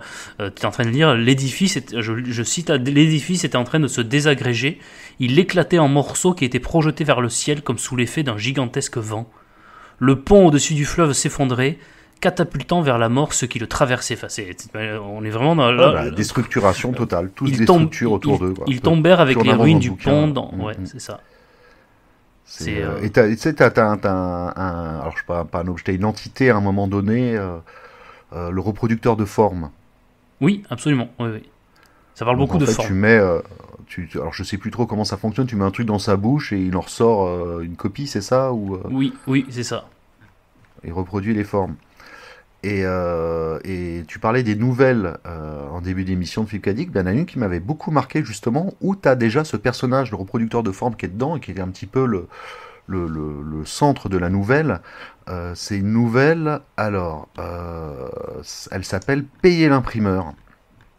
Okay. Je vais m'arrêter quand même 2 secondes si ça ne te dérange pas sur cette nouvelle. Vas-y. Si je retrouve, je voulais juste voir, parce que en 1956 il a écrite, donc avant... bien avant ce roman-là. En fait, ça se passe dans un futur post-apocalyptique, tout un petit peu détruit, et l'humanité vivait jusqu'à maintenant avec les reproducteurs de formes. Donc plus personne ne fabriquait plus rien. Quand tu avais besoin de quelque chose, tu faisais une copie avec le reproducteur de formes, et donc tout était fabriqué comme ça. Et dans le monde, à l'époque où ça se passe, les reproducteurs de formes sont malades. Et donc ils ne peuvent plus faire de copies des objets, et les gens ils n'arrivent plus à survivre parce qu'ils ne savent plus rien faire. Et t'as le héros, je crois qu'au début il arrive à fabriquer un couteau, mais c'est très compliqué, ils savent plus rien faire, quoi. L'humanité est complètement désemparée du fait que ces reproducteurs de formes ne fonctionnent plus, quoi. Ouais. Alors, je sais plus comment se termine la nouvelle, mais elle est intéressante parce qu'elle s'appelle Payer l'imprimeur. Et pourquoi ? Parce qu'en fait, c'était un moment où il y avait, alors c'est pas des grèves, mais où les auteurs étaient pas contents parce que l'imprimeur était beaucoup trop cher. Et l'imprimeur, qu'est-ce qu'il fait ? Il fait que reproduire les bouquins. Et donc le fait de savoir reproduire les bouquins, si tout l'argent va aux imprimeurs, il n'y a plus d'auteurs et il n'y a plus de création. Donc j'avais trouvé le sens de la nouvelle assez excellente quand même par rapport... En plus, il faut que j'ai dû lire une explication pour comprendre le rapport, tu vois, parce que quand tu es plongé dans le truc avec le reproducteur de forme et tout ça, tu dis mais de quoi ça parle, c'est complètement fou. Bon, en fait, c'était par rapport justement à une contestation du prix élevé des imprimeurs à ce moment-là aux États-Unis par rapport à la rémunération des auteurs. Voilà. C'était contestataire. Et moi, cette histoire de forme et effectivement de machine qui peut produire comme ça un objet n'importe comment, ça m'a fait penser à une nouvelle aussi de science-fiction de Robert Sheckley. Je sais pas si tu connais Robert Sheckley. De nom. Ouais, et que j'ai lu cet été, un recueil de nouvelles que vous pouvez retrouver facilement aux éditions Argile. Ça s'appelle Le Temps des retrouvailles, et il y a une nouvelle avec un producteur comme ça qui peut produire n'importe quel objet, et c'est assez cocasse parce qu'il crée quelque chose qui en gros va également va courir à la perte de l'humanité. J'en dis pas plus, mais si ça vous intéresse, allez-y. Moi j'ai adoré ce recueil de nouvelles, ça fait longtemps que j'avais pas eu comme ça un tel attrait pour un auteur de SF. Donc c'est Robert Sheckley. Je ne connais pas du tout. Je note ça. C'est intéressant, et notamment il y a une de ses premières œuvres qui ensuite avait été complètement reprise par Stephen King, tu sais. Il imagine une émission de télé-réalité où le type doit échapper à la mort et aux trousses de types qui sont là pour le tuer, et ça fait partie de l'émission. C'est une émission de télé-réalité, et ensuite Stephen King a écrit un roman où c'est précisément exactement le même synopsis que la nouvelle de Robert Sheckley. Je sais pas, il pompait beaucoup sur les autres, je crois, Stephen King. C'est beaucoup de pages pour pas dire grand-chose en général. Parce qu'il y a eu un film qui adapte cette nouvelle de Robert Sheckley, et ensuite il y a eu un film qui a repris le roman de Stephen King, et je crois qu'il y a eu des procès en plagiat, parce que tu lis le truc, c'est dingue, c'est exactement la nouvelle, quoi.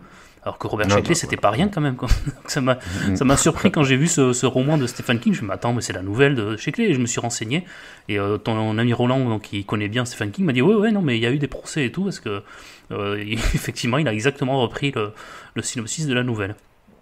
Bref, peut-être pour terminer sur Au bout du labyrinthe, moi ce que j'ai trouvé aussi, c'est qu'à la fin on nous fait quand même quelques révélations sur en fait qu'est-ce qu'il faisait là, donc ça on va pas en dire plus. Comme tu l'as dit, la religion est hyper présésente. Alors je sais pas si le fait qu'ils étaient 12 scientifiques lorsqu'ils arrivent, comme 12 apôtres, je sais pas si c'est lié, peut-être, je sais pas. Mais en tout cas ce que j'ai trouvé d'assez sombre, parce que c'est quand même un livre qui, malgré l'humour qui est toujours là de Philippe K. Dick, c'est quand même assez sombre parce qu'il y a un instinct de mort dans ce livre qui est assez fou quand même. Je trouve qu'il y a complètement, l'idée de homicidaire, de vouloir tuer l'autre, des hommes qui s'entre-déchirent et tout, qui est très pesant, et de plus en plus dans ce livre. Ouais, tu le dis, le dit Petinac d'Agatha Christie, c'est un peu ça, quoi.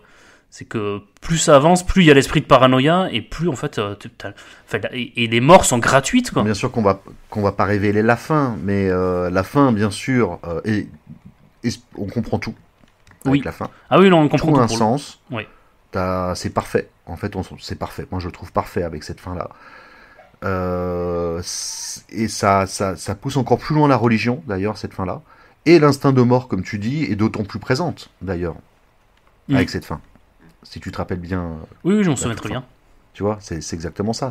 T'as la mort présente, et qui est en fait pas forcément une fatalité, qui est aussi une sortie, qui est aussi un but, et une délivrance, ou peut-être une résurrection, on pourrait même dire. Voilà. Et je trouve qu'il y a beaucoup. C'est assez sombre, finalement. C'est très sombre. Mais c'est hyper sombre, et en fait, ça dit beaucoup de choses d'un côté dépressif aussi de Philippe K. Dick, parce qu'à un moment donné, il y a des personnages qui se sont barrés de cette planète, et l'autre lui dit, mais est-ce que tu as envie de revenir sur Delmac O, parce que tu dis O, je vais dire O aussi, si tu veux. Et l'autre il dit, bah oui, parce qu'en fait, peut-être que c'était terrible là-bas, mais au moins il y avait de l'espoir, alors qu'ici, il n'y a pas d'espoir, quoi. Ici, en parlant de la planète dont ils sont partis, et ici il y avait de l'espoir. Et plus tard, il y a un personnage qui dit, elle est la personne la plus équilibrée de nous tous, parce qu'elle va bientôt mourir. Et finalement, c'est ça notre seul réconfort, c'est la mort, quoi. C'est des phrases quand même puissantes, hein, qui sont. Ah non, mais ce livre-là est très puissant. Ouais, il est super, quoi. C'est mon bouquin préféré de Philippe K. Dick. Et comme je t'avais dit à peu près à mi-lecture que je trouvais ce livre, je savais pas trop où j'étais. Je t'avoue que pendant la première partie du livre, je le trouvais un peu fou, et je savais pas trop où est-ce que ça allait avec tous ces scientifiques et tout. Et en fait, toute la deuxième partie et la fin qui explique. Ouais, je le classe aussi parmi mes préférés de Philippe K. Dick que j'ai lu. En tout cas, meilleur que Le Maître du Haut-Château. Et de ce que pour l'instant j'ai lu, il y a les Clans de la Lune Alphane, Ubik et celui-ci qui se démarquent. Ouais, pour moi, c'est les trois aussi qui se démarquent le plus. Alors, j'ai pas tout lu, bien sûr. Hein, moi non plus. Alors, Au bout du labyrinthe, j'ai même lu plusieurs fois pour te dire. Oui. Voilà, il m'a vraiment marqué. Alors, j'ai lu assez jeune, moi j'étais ado. Mais ça m'avait vraiment marqué, que ça m'avait fasciné en fait, ça m'avait complètement fasciné. J'avais déjà lu d'autres avant, comme Ubik, mais Ubik m'a moins fasciné. En fait, c'est l'aspect religieux qu'il a développé dedans, et la manière dont il l'utilise, surtout à la fin, ça m'a ouvert l'esprit en fait. Je trouve ça génial. Je suis d'accord. Moi, je sais pas si aujourd'hui il est toujours disponible. Je pense que oui aussi. Hein. Oh si, oui. Oui, aussi. Ok. Moi, je l'ai dans une collection que j'ai trouvée comme ça en occasion de Ailleurs et Demain de chez Robert Laffont, avec une couverture, tu vois, grise, brillante, qui fait un peu métallique. Ah bah c'est celle que j'ai, ouais, j'ai la même. Elle est déjà t'es fasciné par l'état extérieur du livre, quoi. Mais toute leur collection était avec ces couvertures-là, hein, par contre. Ouais. Ah oui, d'accord, ok. Ouais. Non, mais moi j'ai Dune pour te dire avec cette couverture. Ah ouais. Ok. Le même gris. Que t'aimes pas. Ouais. Alors je sais pas si c'est exactement le même gris, mais avec un truc brillant là qui. Ah ouais, non, Dune, j'aime pas du tout. Mais bon, c'est comme ça. Hein. Je sais. Est-ce que je pense qu'on a fait le tour là sur les 3 œuvres, c'est pas mal. Ah, c'est vrai qu'on a déjà parlé des 3 œuvres, hein, c'est dingue ça. On va passer aux adaptations célèbres. Alors les gens, forcément, je pense qu'ils ont plusieurs idées en tête. Je vais te laisser un peu prendre la main peut-être sur les adaptations célèbres, parce que tu es plus spécialiste que moi au cinéma, mais j'en ai vu quand même plusieurs des films, je pense qu'on va aborder. Auquel toi tu pensais quand on allait parler des adaptations célèbres? Ah bah les adaptations célèbres, de toute façon, il y a les trois plus connus. Oui, Donc comme on a dit tout à l'heure, tu avais Blade Runner, bien sûr, de Ridley Scott en 1982, oui, qui est d'après le roman Les androïdes rêvent-ils de moutons électriques. oui, Tu as le Total Recall de 1990 avec Arnold Schwarzenegger, un film de Paul Verhoeven, bien qui est sûr. d'après la nouvelle Souvenir à vendre. Oui, Et tu as, pour moi, parmi les trois plus importants, Minority Report de Steven évidemment. Spielberg, Ouais. d'après la nouvelle Rapport minoritaire de 1956. Donc ces trois films-là sont pour moi des super films. Blade Runner, c'est clairement un chef-d'œuvre. Total Recall, il est fun, moi je l'adore, j'aime beaucoup Schwarzenegger aussi. Et Minority Report est aussi excellent. Voilà, Je suis Tom d'accord. Cruise, c'est des très bons films. Après, c'est les trois auxquels on pense en général quand on parle de Philippe K. Dick. Mais pour moi, il y a on va dire, il y a l'ossature de Philippe K. Dick, mais il n'y a pas l'essence dans ces films. Je suis absolument C'est-à-dire que ça d'accord. va pas aborder tout le côté religieux, alors, légèrement avec la fin de Blade Runner, mais il y a plusieurs fins, donc on s'y perd. Alors, on va dire avec la fin originale, pas la director cut ou quoi, je n'ai pas aimé la director cut, moi je suis plutôt sur l'original, mais ça c'est mon âge qui veut ça. Dans Minority Report, t'as un aspect avec le divin à un moment donné, je sais pas si tu te rappelles, le héros, pour oublier ses enfants qui sont morts, il se drogue, il prend une drogue virtuelle, un truc bizarre mais qui est très dickien de la manière dont c'est fait, et pour aller chercher sa drogue, il rencontre un vieux qui est aveugle et Ah ouais, non, j'ai pas de il souvenir a de plus ça. d'yeux, tu vois. Et il lui sort une phrase comme ça, et ça renvoie justement, je trouve, à l'esprit dickien, mais c'est juste du style un clin d'œil qu'il y a dans le film. D'accord. Après, c'est plus dans la construction de l'histoire qu'on est dans un truc un peu foufou à la Dick, et aussi sur l'interrogation du film, hein, avec le fait de savoir que peut-on arrêter quelqu'un si on pense qu'il peut commettre un meurtre ou non, quoi, tu vois. Oui, voilà, c'est surtout ça qu'on voit l'aspect C'est surtout Dickien, ça, c'est-à-dire d'écrire des trucs qui vont se passer, quoi. ouais, voilà. Mais ça reste des très bons films quand même. Dans la liste des autres films, moi je vois qu'il y en a plein. Là j'ai le truc wiki sous les yeux. T'as des trucs qui disent adaptation au cinéma. Ils parlent de Paycheck de John Woo. Je me rappelle pas du tout de ce film, il m'a pas marqué. T'as Next de Lee Tamaori. Next, ça doit être avec Nicolas Cage à mon avis. Quoi, voilà, c'est pas ça n'attaque pas du tout les trucs de Dick, ces bouquins où je vois qu'ils ont mis Truman Show, librement adapté du roman Les Temps Ouais, désarticulés. ça j'ai été surpris de voir ça. Ouais, comment? J'ai été surpris de le voir dans la liste aussi, ouais. Ouais, alors ça doit être librement, tu vois, c'est librement inspiré dans ces trucs où il y a une petite... Mais c'est vrai qu'il a tellement écrit de nouvelles et de trucs, Philippe K. Dick, bah forcément, quand tu écris des scénarios, tu t'inspires en général de ce qui existe, mais t'en fais quelque chose de complètement différent. Mais moi, je retiendrai surtout les trois que j'ai cités, plus un autre, qui est un petit peu moins connu, mais qui est très dickien et qui est là, qui se revendique de Philippe K. Dick, c'est Planète Hurlante. Hmm. Ouais, ouais. Planète Hurlante, Que j'ai pas vu, moi, du coup. Ouais. tu l'as pas vu? Non, non, non. Non, parce que tu m'en as parlé très peu de temps Trop avant tard. de tourner l'épisode, et du coup, j'ai pas eu le temps de me l'acheter. Non. Ouais, mais il est vraiment pas. Alors, en fait, moi, je l'ai vu récemment également. Je l'ai vu cette semaine. Mais j'en entends parler depuis très longtemps. Et c'est un film qui est un peu plus cheap. Alors, c'est une série B+, on va dire. C'est quand même bien réalisé. Il y a de l'argent qui est dedans. Mais c'est pas du Blade Runner et compagnie. J'avais jamais voulu vraiment m'y mettre. Et j'ai regardé, là, cette semaine. Donc, c'est un film de 1995, réalisé par Christian Duguay. C'est d'après la nouvelle Nouveau Modèle. Et c'est très bien. Et t'as bien un aspect dickien dedans. En fait, ça se passe sur une planète où il y a deux clans qui se battent. Et t'as un des deux, deux armées qui se battent. Mais ils ne savent plus pourquoi trop ils se battent et tout ça. Et t'en as un des deux qui ont inventé une sorte d'entité mécanique pour permettre de vaincre l'autre. Mais cette entité mécanique a pris sa propre autonomie, son propre développement et a commencé à muter et à fabriquer d'autres entités plus évoluées pour tromper le camp adverse, mais qui finit par être indépendant et donc à un moment ça fabrique par exemple un petit enfant, en fait qui est un robot mais qui fait semblant d'être un humain, qui se dit perdu et qui a faim. Et donc Hmm. quand les soldats ils voient un enfant comme ça, ils disent ah le pauvre, ils le prennent pour l'aider et tout ça, et ils se font tuer par l'enfant en fait, qui est finalement un robot. Et bon, ça c'est dès le début de l'histoire, donc tu vois, on rentre dans un délire comme ça, et donc c'est très intéressant, je le recommande, Planète Hurlante. Et donc voilà. Sur l'aspect, je vois d'une matière nocive et qu'en gros ils se battent pour exploiter ou non, de continuer ou non d'exploiter cette matière nocive, c'est ça, hein? Ouais, c'est plus que ça, c'est plus que ça, un détail. Ça, j'avais lu que c'était ça le résumé de départ. Ouais, ah oui, ça va au-delà de ça. C'est plus compliqué parce qu'à un moment, tu vois, ils reçoivent des interférences de la Terre. C'est des hologrammes qui sont envoyés pour les messages. Et les hologrammes, en fait, donc ils pensent qu'ils sont toujours en guerre contre quelque chose. Mais en fait, c'est des hologrammes sont des faux. Parce que le truc sur la Terre, ils apprennent que c'est détruit depuis longtemps, tu vois. Donc ils sont dans la folie, en fait. Ils savent plus s'ils sont... parce qu'ils reçoivent des ordres, mais les ordres, en fait, sont créés par l'entité. Et donc, ils ont des croyances d'objectifs à faire, mais ces objectifs n'existent plus, en fait. Mais ils continuent de le faire parce qu'il n'y a que ça.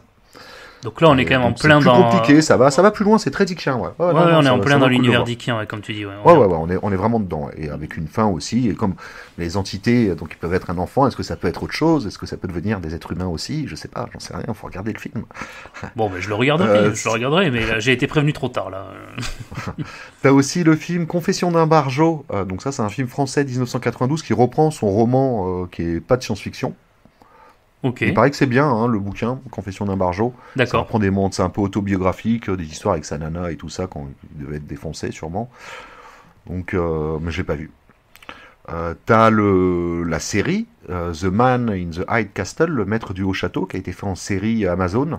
Ok. Tu l'as vu? Alors, j'avais commencé de la voir, j'ai trouvé ça chiant, je vais pas continuer. Mais j'ai des gens qui m'en ont dit beaucoup de bien. Ok. Mais je suis pas fan du bouquin non plus, je crois que j'avais dû le lire en diagonale. C'est pas le bouquin qui m'avait marqué de Dick, de toute manière. Non, je suis d'accord.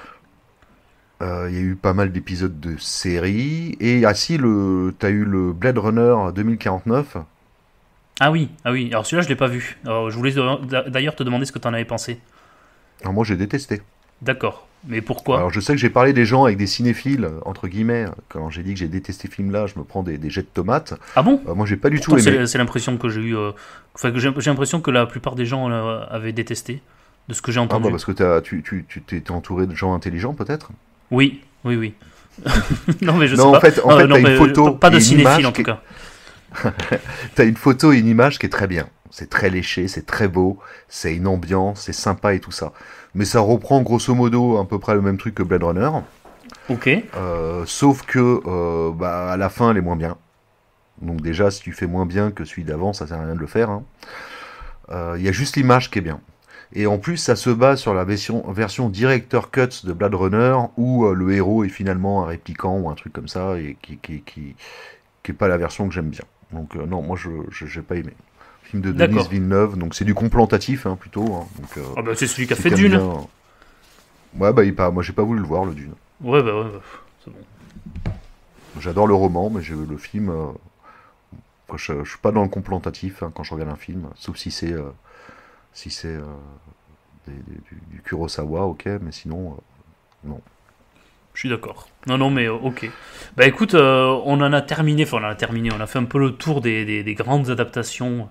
En tout cas, avec la liste que tu as donnée là, je pense qu'on est pas mal. Ouais, alors je veux en rajouter un, parce que je le vois, il est en dessous, là, sur les titres, inspirés de la philosophie Dickienne. Et je vois qu'il y a un titre qui me... T'as Existence, avec un Z à la fin, de David Cronenberg. Et ça, c'est un super film. Ok. 1999, et effectivement, quand je l'avais vu à l'époque, et je l'ai revu depuis, j'avais trouvé ça très Dickien. Alors, c'est pas inspiré directement d'une nouvelle, mais c'est Dickien. Voilà. Ok. Bon. Existence. Donc tu le avec un jeu vidéo. Donc tu le conseilles aussi alors? Moi, je conseille fortement, ouais. Ça marche. Il y a pas mal finalement de films qui s'inspirent de son univers sans forcément être directement des adaptations de ses livres. C'est tellement riche. C'est un peu comme avec Asimov, quoi, finalement. Mais bon, donc on n'a pas parlé. Il y en a un dont on n'a pas parlé, des adaptations de Philippe K. Dick, parce que c'est celui qu'on a retenu, forcément. Oui, celui qu'on a retenu, et moi j'ai lu le livre aussi pour cet épisode. Donc j'ai lu le livre, et juste après, en tout cas j'ai vu le film, et je l'ai revu là il n'y a pas longtemps pour me le remettre dedans. Ça s'appelle Substance Mort, et le film s'appelle A Scanner Darkly.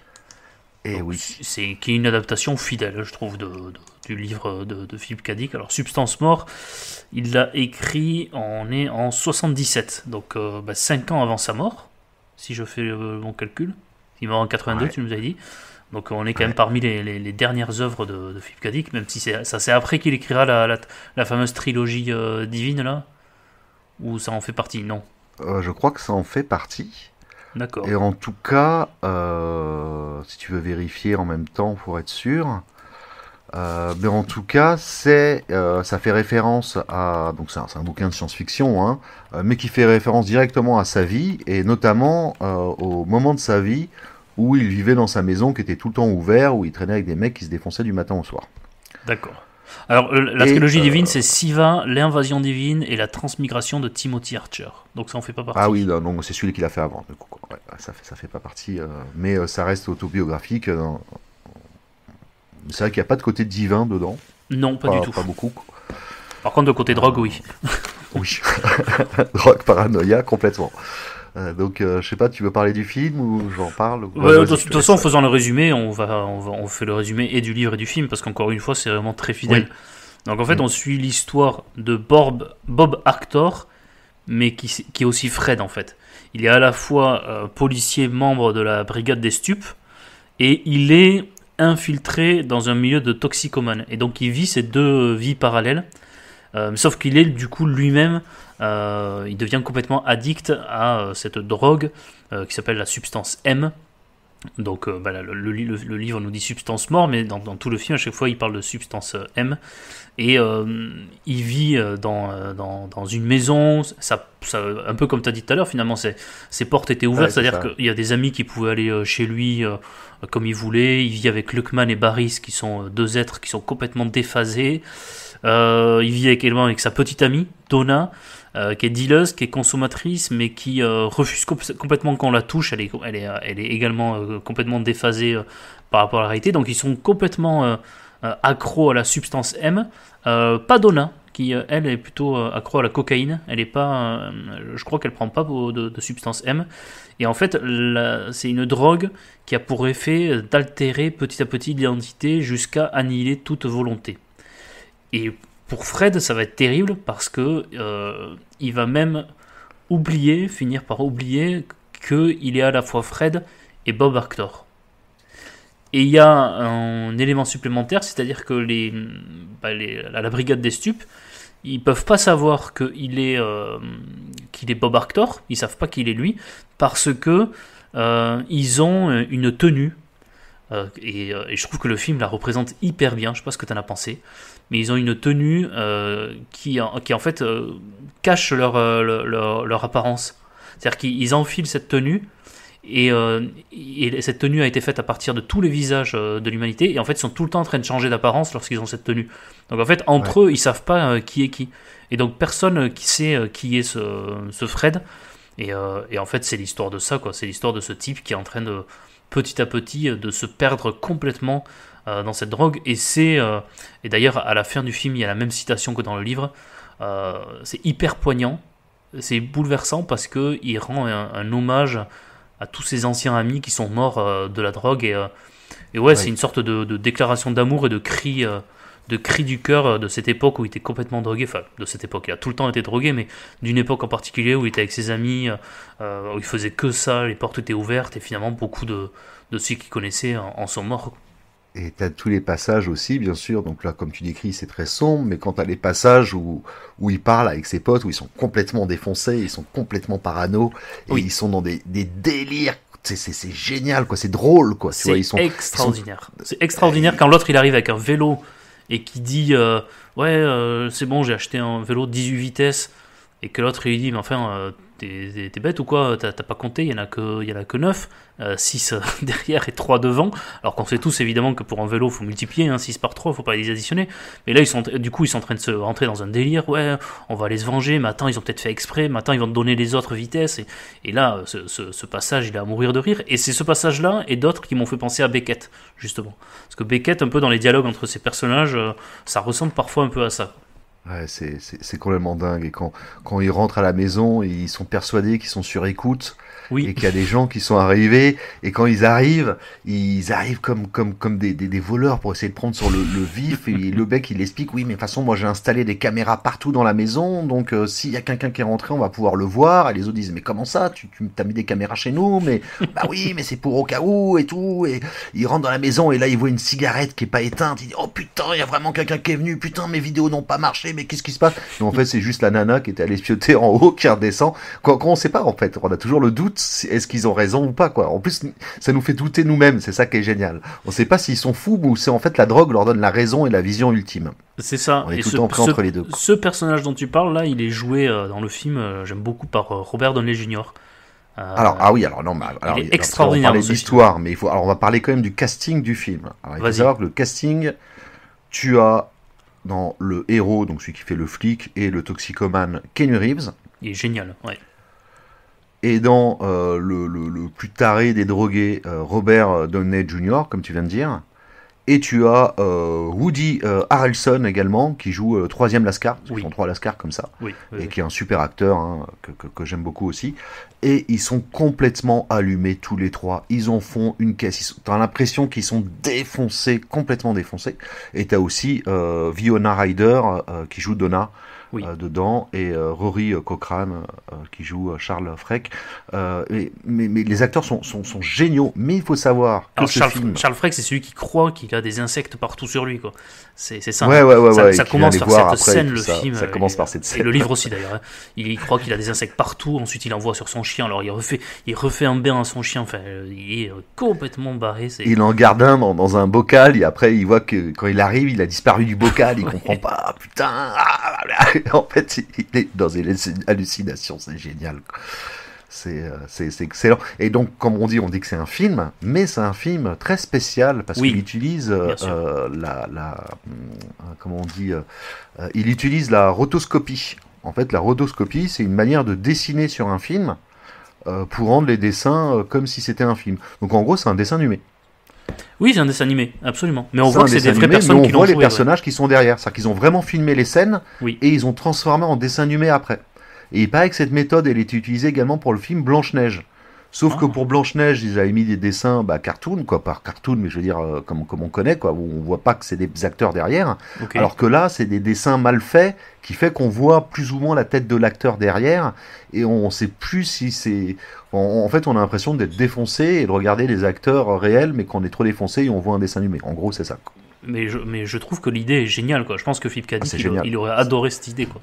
Ça colle parfaitement. Il aurait vu ça à 3h ouais. du matin, après s'être drogué pendant 6 heures. Et... Après avoir écrit 12 bouquins.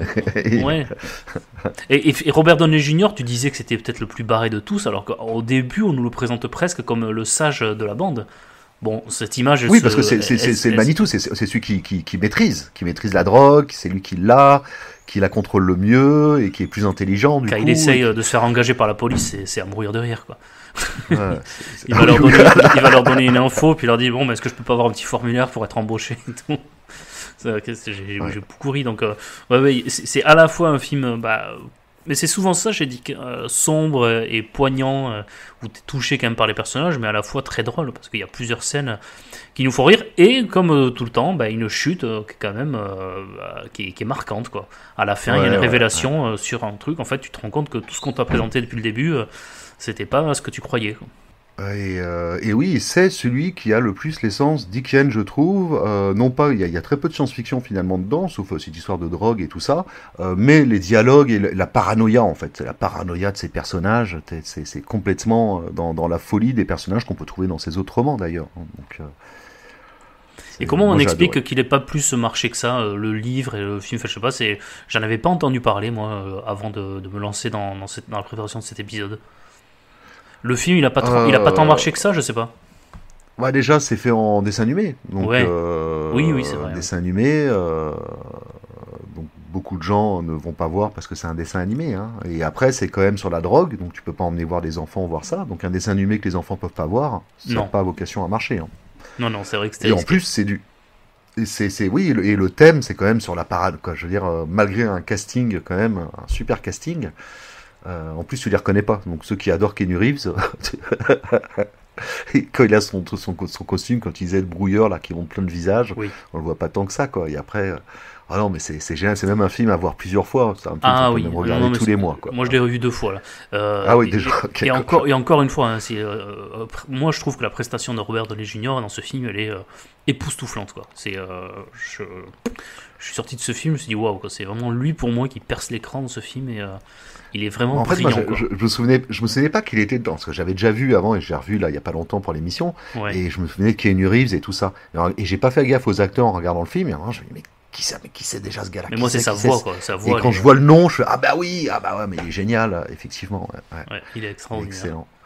Donc, bah, ouais, c'est une grosse recommandation, à la fois le livre, franchement, parce que le film ne reprend pas toutes les scènes. Il y a des scènes où, en gros, à la brigade des stupéfiants, ils vont essayer de vérifier s'il continue d'être lucide ou pas.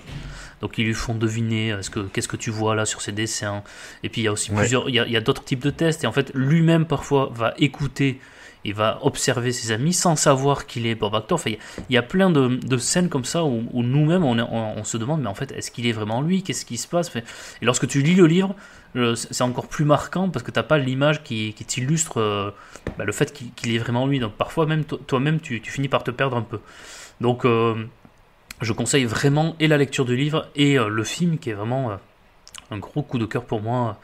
Oh, mais il faut que je lise. Aussi drôle que ouais donc ouais lis-le parce que notamment les scènes et ses rapports avec la police moi j'ai bien aimé donc et dans le film ce que j'ai adoré aussi c'est tout le début où il fait un peu le speech aux agents de la brigade des stupes pour leur explique voilà ce que c'est que la substance M, faut les arrêter et tout. Et d'un coup il bloque en fait, il dit mais en fait ce que je suis en train de dire c'est n'importe quoi et lui-même il se rend compte qu'il y croit pas quoi ce qu'il est en train de dire. Et on a déjà un peu tout Philippe Cadic je trouve dans ce discours de Bob Arthur mais qu'il a et Fred aux agents de la brigade des stupes. Quoi. Ah, mais il faut que je lise le livre là. Tu m'as convaincu. Ça y est, je suis convaincu. Maintenant, je pense. Faut que je lise.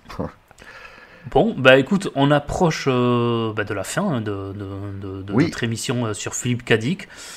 On a fait quand même pas mal le tour. Je trouve qu'on a été plutôt complet, même évidemment, on peut pas parler de toutes les œuvres de Philippe Cadic. Non, bah, c'est pas possible. Mais voilà, après vous pouvez aller vous piocher dans le résumé de tous les livres et vous pourrez décider lequel vous intéresse le plus. Mais en tout cas, déjà là, ce qu'on a dit, vous pouvez nous faire confiance.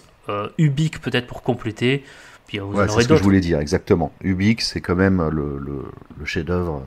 qu'il faut lire. Ça Ouais. commence comme les X-Men, tu vois, avec des personnages comme les X-Men, et après, voilà, faut le lire. La tradition veut que, à la fin de chaque émission, je demande à mon invité 3 romans qui conseilleraient à un lecteur qui rentrerait dans une librairie et les 3 romans indispensables selon toi. Alors, un peu comme avec Roland et Stephen King, je te pose juste une règle, pas de Philippe Cadic. D'accord, ok. 3 romans. Alors, moi j'ai 2 romans déjà, qui sont des romans de cœur, qui me viennent tout de suite en tête. On a déjà échangé dessus, que j'ai adoré, c'est La pierre et le sabre, Bien d'Eiji sûr, oui. Yoshikawa. Donc la vie romancée de Miyamoto Musashi, qui est un chef-d'œuvre de roman, voilà, de littérature contemporaine. J'adore ce livre-là. Et le Moi deuxième, aussi. je dirais un livre finlandais, Sinway l'Égyptien, de Mika Waltari, Ok, qui est d'accord. un super roman historique qui suit les aventures de Sinway à l'époque d'Anémophis IV en Égypte et qui va parcourir le monde antique de l'époque et qui va traverser qui va aller en Crète, quoi, qui va traverser toute cette région du monde et qui est fait par un historien. Et donc c'est le style de bouquin, quand je l'ai lu avec le Larousse à côté où tu vérifies les noms, les pays, les époques, les dates et tout ça. Et c'est un enrichissement dingue sur cette période-là. Donc même surtout si on ne connaît pas la période, c'est un bouquin qui nous apprend beaucoup et qui est en plus une super histoire et je recommande chaudement. Sinway l'Égyptien, super libre. Donc deux romans historiques pour l'instant. Ouais, la pierre et le sable, c'est pas vraiment historique. Ouais, si, c'est un petit peu historique Ah si, pour l'instant. ah, Alors, si, il a quand même existé, oui. Moi, je vais t'en donner un autre que je t'ai fait lire récemment, Oui. qui est un roman de science-fiction, parce qu'on vient de parler de science-fiction, donc je vais donner un titre de science-fiction, Le fleuve de l'éternité, de Philippe Joseph Farmer, qui est un roman non pas historique vu que c'est de la science-fiction, mais qui reprend des personnages historiques et que tu lis également en regardant qui était ce personnage, Burton, qui était Burton. Bah oui, Burton, c'est celui qui a trouvé les sources du Nil, et voilà, et t'apprends plein de choses, et c'est génial, et c'est un roman que je vous recommande, mais je pense que tu comptes en parler à une prochaine émission peut-être. J'en parlerai. Ok, oui. Donc, super. J'en dis pas plus. Je prépare un petit truc sur des prix Hugo. Ok. Donc, oui. Donc okay. Ça en fera partie. Ok, super. J'en sélectionne. Donc, pour l'instant, c'est en préparation, et c'est pour ça que je n'en ai pas parlé. Mais si, sur YouTube, j'en ai parlé, pour dire que je l'avais lu, mais j'en dis pas plus. Et je te rejoins dans ce conseil. C'est un truc dont tout fan d'histoire rêvait de lire un jour. En fait, ça existe. Donc, j'étais content de le lire. Mais en même temps, c'est risqué, c'était risqué comme projet, parce qu'il y a quand même, on le dit, des grands personnages, ou pas forcément des grands, mais en tout cas des personnages de l'histoire qui se retrouvent comme ça au même endroit, et oui, il aurait pu se louper, il aurait pu se louper, et il a réussi, quoi. Si ça avait été une série M6, tu vois, ça aurait été loupé, quoi. Parce que ça, c'est typiquement le genre de série française un peu loupée qui s'y essaye. Mais là, non, c'est complètement réussi. Et comme on en a parlé, il a obtenu le prix Hugo. Et c'est un super. Et t'as aussi un petit côté drogue, un petit côté divin dedans, un petit peu à la Philippe Cadic. Alors beaucoup moins, bien sûr. Hein. Beaucoup moins. T'as un petit côté comme ça, sympa aussi, quoi. Écoute, 2 très très bonnes recommandations sur 3, donc la 3e je la connais pas, donc je vais aller la découvrir, vu que les 2 autres sont très bonnes. Je veux bien ton retour sur ce... Tiens, je te mets au défi de me faire un retour sur Sino l'Égyptien. Ok, je vais le remplir, je vais le relever. Parfait. Ce défi. Et j'ai déjà eu l'occasion, je crois, d'en parler de La Pierre et le Sabre et de Yoshikawa. C'est vraiment c'est brillant, c'est vraiment excellent. Et les amateurs de manga le connaissent sous le manga vagabond, mais c'est quand même un peu différent. C'est au-dessus quand même. Donc même si ça reprend la structure narrative, il y a quand même pas mal de choses qui s'en écartent. Et tu savais que t'as le traité des 5 roues, c'est un traité qu'a écrit Miyamoto Musashi, qui peut se lire. Oui, tu m'as dit. Ouais. Oui, mais je savais depuis que tu me l'as dit. Pour être honnête, je le dis. Ok. Très bien. Donc, mais je l'ai pas lu. Non. Moi j'ai lu. Mais j'ai lu récemment un livre sur les samouraïs, un livre d'histoire sur l'image du samouraï dans l'histoire et tout, et ils en parlent de ce livre parce que ça fait partie des grands classiques de la littérature japonaise sur les samouraïs. Tout à fait, ouais. Parce que Miyamoto Musashi a vraiment existé et que c'était le plus ça fort fait partie d'une époque où on essayait de revaloriser un peu l'image du samouraï. C'est une époque de la littérature et de l'histoire japonaise où on essayait de revaloriser l'image parce que l'image du samouraï n'a pas toujours été très bonne. Il y a même une époque où c'était vraiment des brigands, des hommes malfamés dont il fallait s'écarter. Et il y a eu une époque de l'histoire du Japon où on a essayé de revaloriser l'image pour essayer de revaloriser l'image du Japon. Et ce livre en fait partie. Mais on parle quand même en plus d'un personnage que pour se perfectionner à l'épée, il fait de la poterie. C'est pas rien. C'est vrai, donc ça rejoint... ça rejoint le guérisseur de cathédrale. Le guérisseur de cathédrale. La boucle est bouclée. Voilà, bien joué. Voilà. Eh bien écoute, avec une si belle conclusion, je vais pas en dire davantage. Okay. Merci Gagago pour ta participation, surtout ta merci préparation. Pour merci beaucoup à toi. Je t'en prie. Je vous rappelle que vous pouvez aller écouter le FreakyCast qui sort une fois par mois. Donc voilà, ils prennent un thème et ils évoquent tout ce que la pop culture, en tout cas, ils choisissent plusieurs œuvres de la pop culture et de la culture de manière générale, parce que je rappelle que vous avez également abordé Octave Mirbeau quand même, qui n'est pas vraiment de la pop culture. Oui, c'est pop culture dans le sens populaire que ça plaît. Absolument, si tu veux. Alors, en tout cas, tout ce que la pop culture de masse, et pas de masse forcément, aborde à propos de cette thématique. Prenez soin de vous, lisez des livres, et à très bientôt pour un nouveau podcast de l'art des livres, et au revoir, cher Gagago. Ciao Adrien, merci.